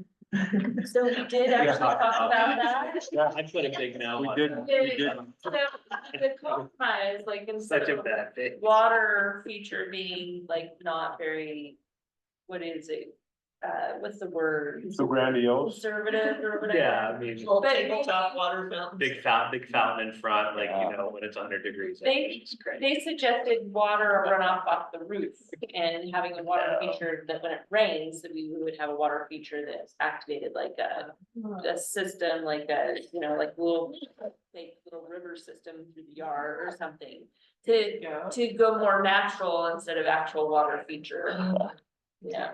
I was just like, what an opportunity. If you're an architect, it's like, Mhm. oh, I'd be building a waterfall somewhere, so. Put a waterfall and pond right in the middle of the whole facility. Yes, now you're talking. Now you're talking. All the kid has everything to say.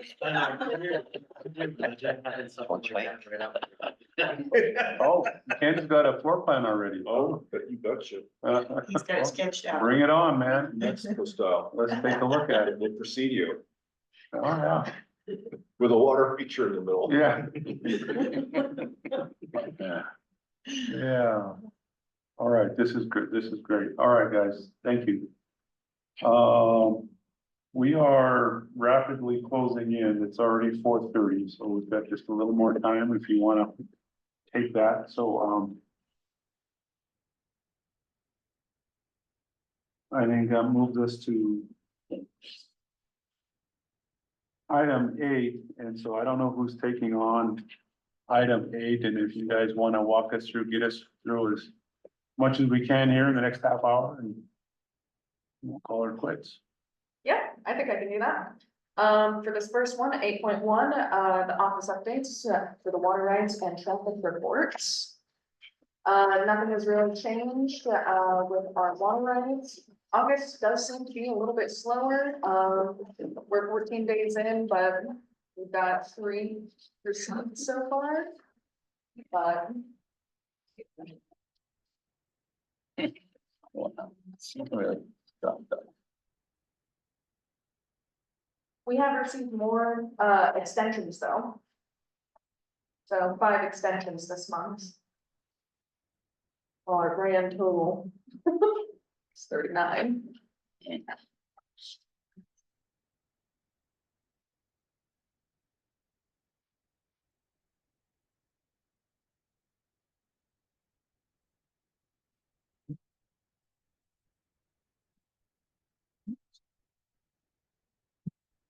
Busy time of year Yeah.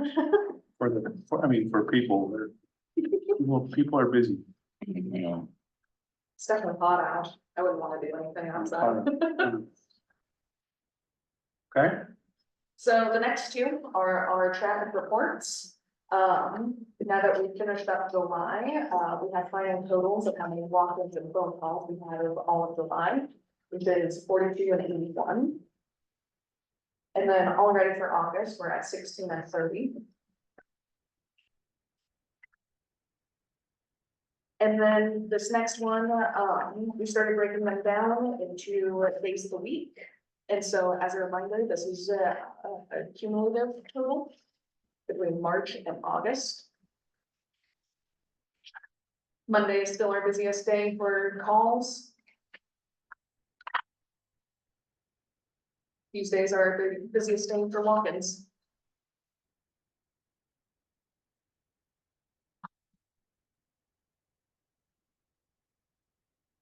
Human behavior. thank you. Yeah. And then now we're on to 8.2 for staffing updates, and I think Dustin is gonna talk about his onboarding process.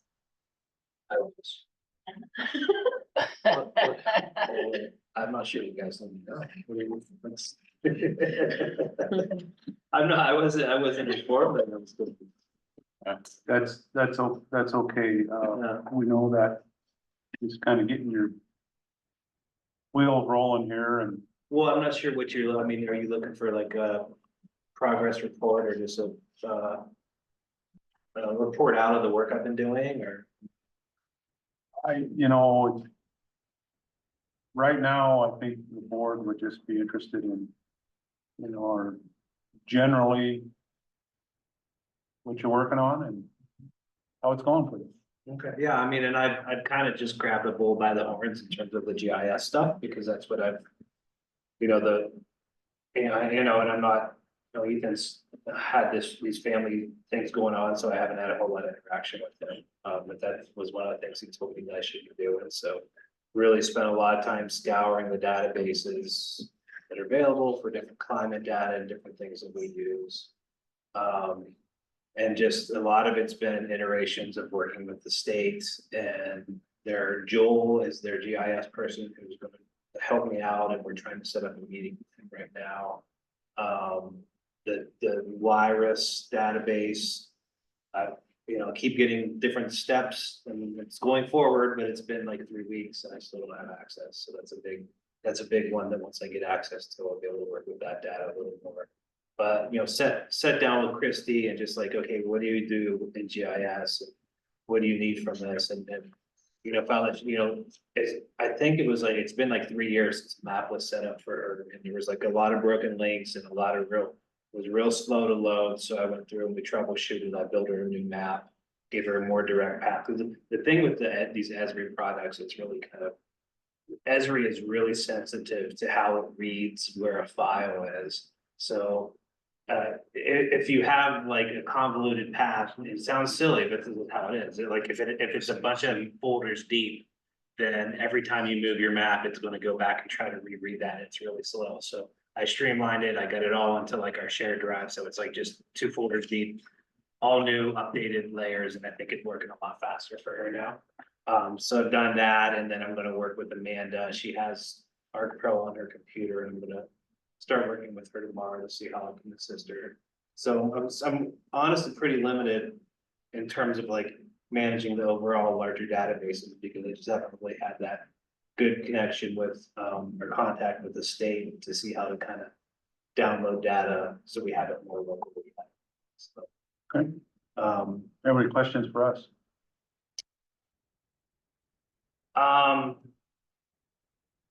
I don't think so right now. I mean, I don't want to say, I understand that the nature of this, and it's been said many times, is, building the car where we're driving it, it's a startup, yada, yada. I understand that I'm not here, I'm here with a certain amount of experience and expertise. And so what I'm trying to do is figure out how this system works and how I can help it work better right now. Yeah. And that's kind of really what I've been trying to do. And I'm fine with, processing applications or whatever, because I feel like if I do all that, then I'll get a better idea how things work and be able to help as much as I can. So that's kind of what I'm doing, is trying to just take the initiative to learn as much as I can on my own and see where I can just start helping. I think that's good. I mean, I think there's probably more to it coming. And I I think in particular, when we start thinking in more applications, I also know that there's at least one groundwater management area plan coming in. Those kinds of things are gonna require a lot more of the hydrologic expertise than just doing applications with GIS, but I think the hydrology piece of this is gonna build, and there's gonna be a lot more of it. Yeah, and I don't have a really clear picture of what that's gonna be just yet. I know, just for instance, I was talking to the Bureau Rec, woman this morning, and she asked what we do, and, I told her, basically that we do a lot of water rights applications, but it's also my understanding that eventually we would be doing some instrumentation.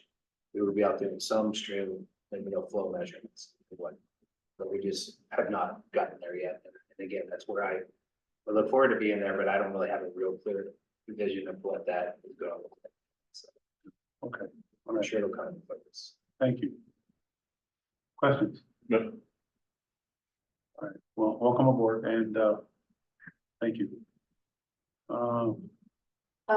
Our next one was just talking about Stephen, our new intern. He started last week. He's doing a fantastic job. He's actually out this week, but he'll be able to do his introduction at the next board meeting. Oh, he started? Yep. Oh. good. He's doing fantastic. He's got some really good questions. He joked around about making little flashcards, and I don't know if he was actually joking or not.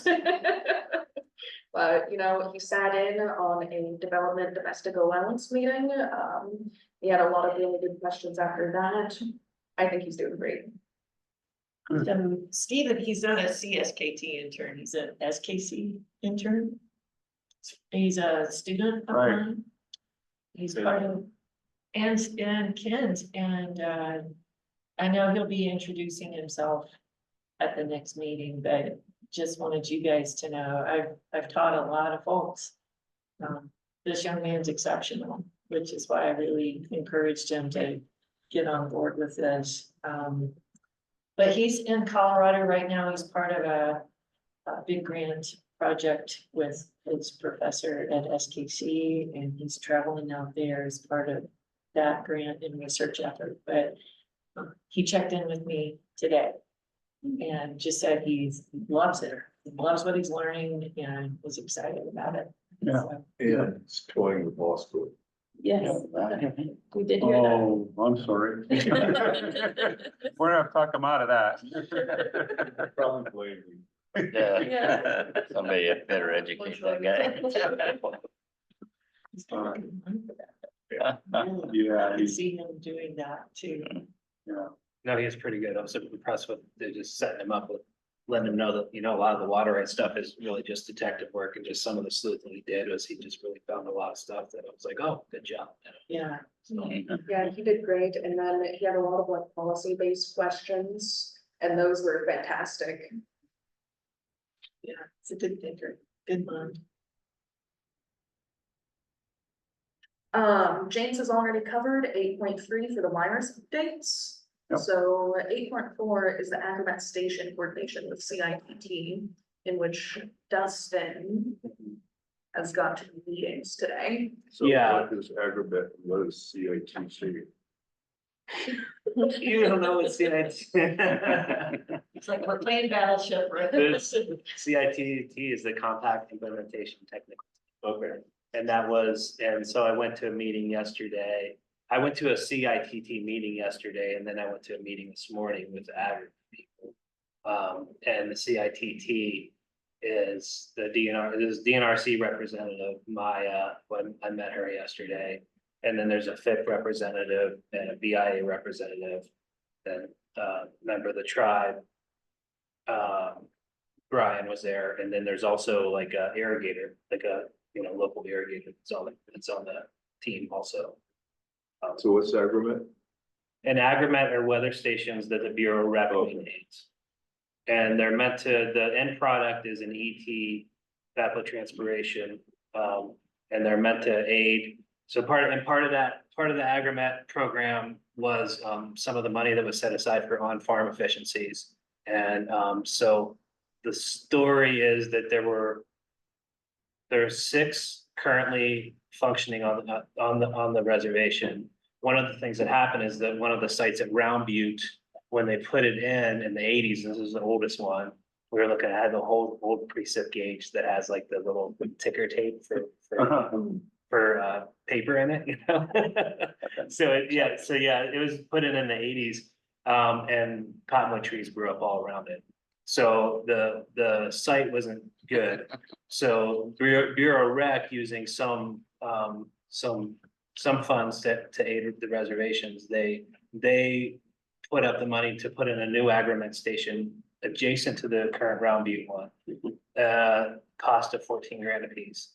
And they have ran that for 5 years, and they can now they can go and back calibrate the data from the old one and take it out. So we have the old one that's in place, and she even said that she'll just throw in a new brain gauge for us, which would be 4 grand. So that's good.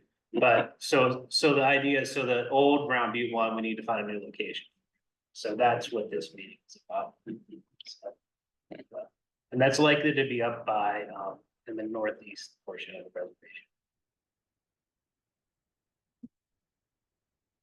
Up in the mountains? The northeast portion of the irrigated land. Oh. How does that sound? That'd be Folsom. Be south of Folsom. Yeah, just- Out of the influence of. Yeah, so, just below the Actually, hill, yeah, okay. They Oh, really? upgraded, Nice. done some maintenance on the other ones. Oh, good. All right, And we use the information a lot. You do, and we were out there today, and either rancher who was right there was, you know, asking about it and really wondering how you get it. So, you know, my question and the thing that I was talking to him about is, you know, the end user, like, if this is meant for on-farm efficiency, like, how are we going to really help them use this data? Because it's like a big question mark is whether anyone's using it or not. Well, the guy comes out to us today and he's like, hey, I know you told me where to find the data, but where's the data? Like, he had no, you know, it literally sees it out his front door and he just has no idea where to get this stuff. Well, one of the questions I asked the gal from Bureau Rec is they had this program with Anheuser-Busch and Southeast Idaho, where they worked on just this thing where they did a bunch of stuff. They like developed an app for the irrigators to use. They developed all this other stuff. And what they found out was that like the most efficient way was just to automate an email to everyone. So they get it 4 in the morning, they wake up in the morning and they see what the station said the day before, so they know how much to irrigate. So that was something we talked about working towards, improving efficiency. So. Yeah, we can put it into our database and compare it with other hydrographs. Mhm. And I know that in February 12, 2004, it got down to 21 degrees below zero. Minus 20 Yeah, wow. for 2 days. For 2 days. And then got back up to like 40 something and rained. Let's hear that. all right, thank you, Sydney. All right, so the next one is 8.5, which is the use of the flathead system compact water. The public objection period ended and we received no objections for the use of the flathead water. And so That's right. these two that you have in front of you is the engineer's order that was sent out, as well as the issuance. Which has a typo in the first paragraph. Does it? Of the actual issuance. Oh.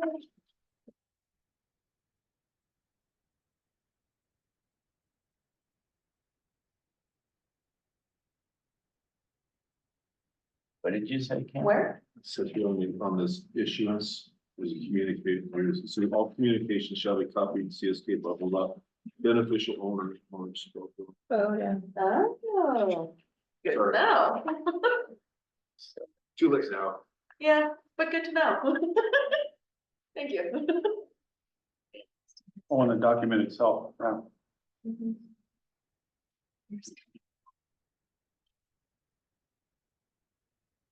All right, very good. Great. Any questions on that? No.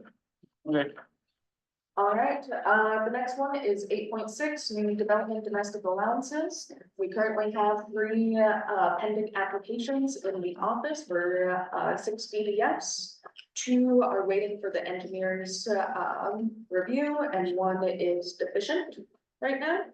Although we have had 2 separate meetings for 2 pre-applications.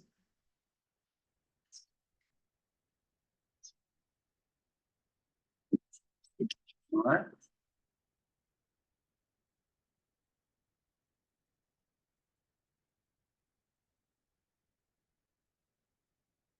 There's no document on that, just a report. Oh.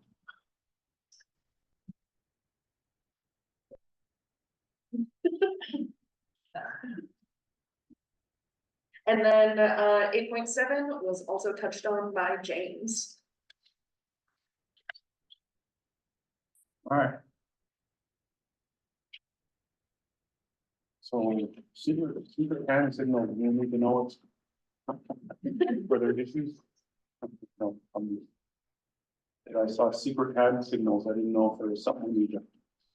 No, I was making sure that the deficiency letter that went out was something that I had reviewed and it was, so. There you go. All right, thank you. We'll look at the next meetings, see if that works for you. I think we're still looking at August 28th and then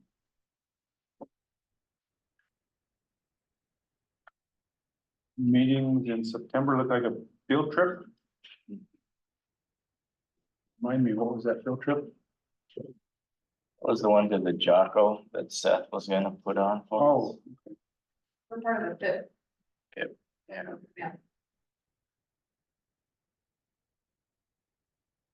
Okay, waiting, so let's go with the board meeting. So are we good on the 28th? Yes. Yeah. August? Okay, and then September, you guys wanna do the next September meeting? When school start, guys, September 15th. so. And then the week prior to that, we have to be on campus. And so we have in-service on the 11th. So that Thursday's out, and then moving into, you and I should compare notes, moving into the school year, I have Tuesdays off for fall quarter. Where I work from home on Tuesdays, otherwise. Not free till late afternoons. You know, we should look at whether we're gonna keep Thursday meetings or not, For Wednesday. or Wednesday. So are you available on the 10th if you don't, Sure, and you're not? you're not. I was Is looking at that my because of the schedule. class? No, Oh, it's something else, okay. Do you know your schedule yet? I'm not planning to teach this fall. Oh, there you go. So, as of now, I'm not teaching. Oh, That could change on a daily basis. Well, good for you. You, But I would be available, like, if we did our meetings from 1 to 5 or something, that works. on a Wednesday? Or? I have a lab till 12:30. but I only have one student in that class, it'll go fast. But you said Tuesdays were available? Tuesdays are available, that whole day's open. Tuesdays are better, yeah. Yeah. So the reason I was asking about the tenth is because then we have three options for that field trip on the 8th, 9th, or 10th.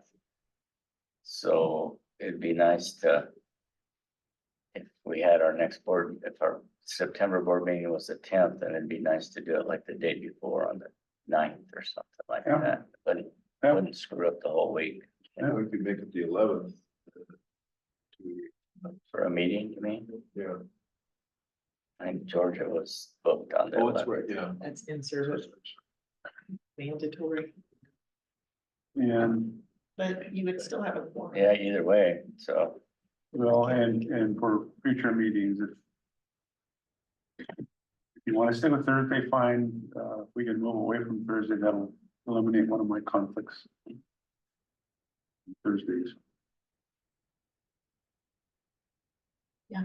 I'm And it sounds flexible. like Tuesday, good Tuesdays were. Tuesdays, yeah, for the most part, I think so. We should go to Tuesdays then. Future meetings.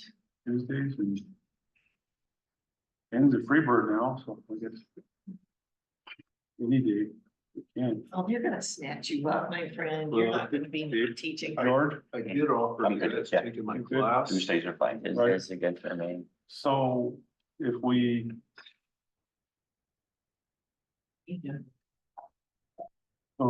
so maybe, so based on what you're suggesting, field trip 8, meeting 9? Yeah. Yeah, or for people. Chuck, Who's coordinating the field trip? Ethan is for us. Okay, well, well, let's make that tentative then, so we'll go field trip 8, meeting 9th, and Sydney, can you make sure you coordinate that with Ethan? I can do that. Yeah, and Seth are set too. Okay.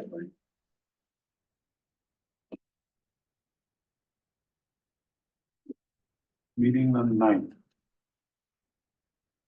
Field trip on the 8th. That eliminates anything needed on the 10th, correct? Okay. Sound good? Yep. Okay, now it's okay. Haley, anything else? Right. Honda? And George, anything else? Dustin, anything more for us? Sydney? All right, motion to adjourn. Motion by Ken and Roger, no. Motion by Ken, second by Roger, all in favor, say aye. Aye. All right, thank you all Yeah. Thank you. very much. so I don't know.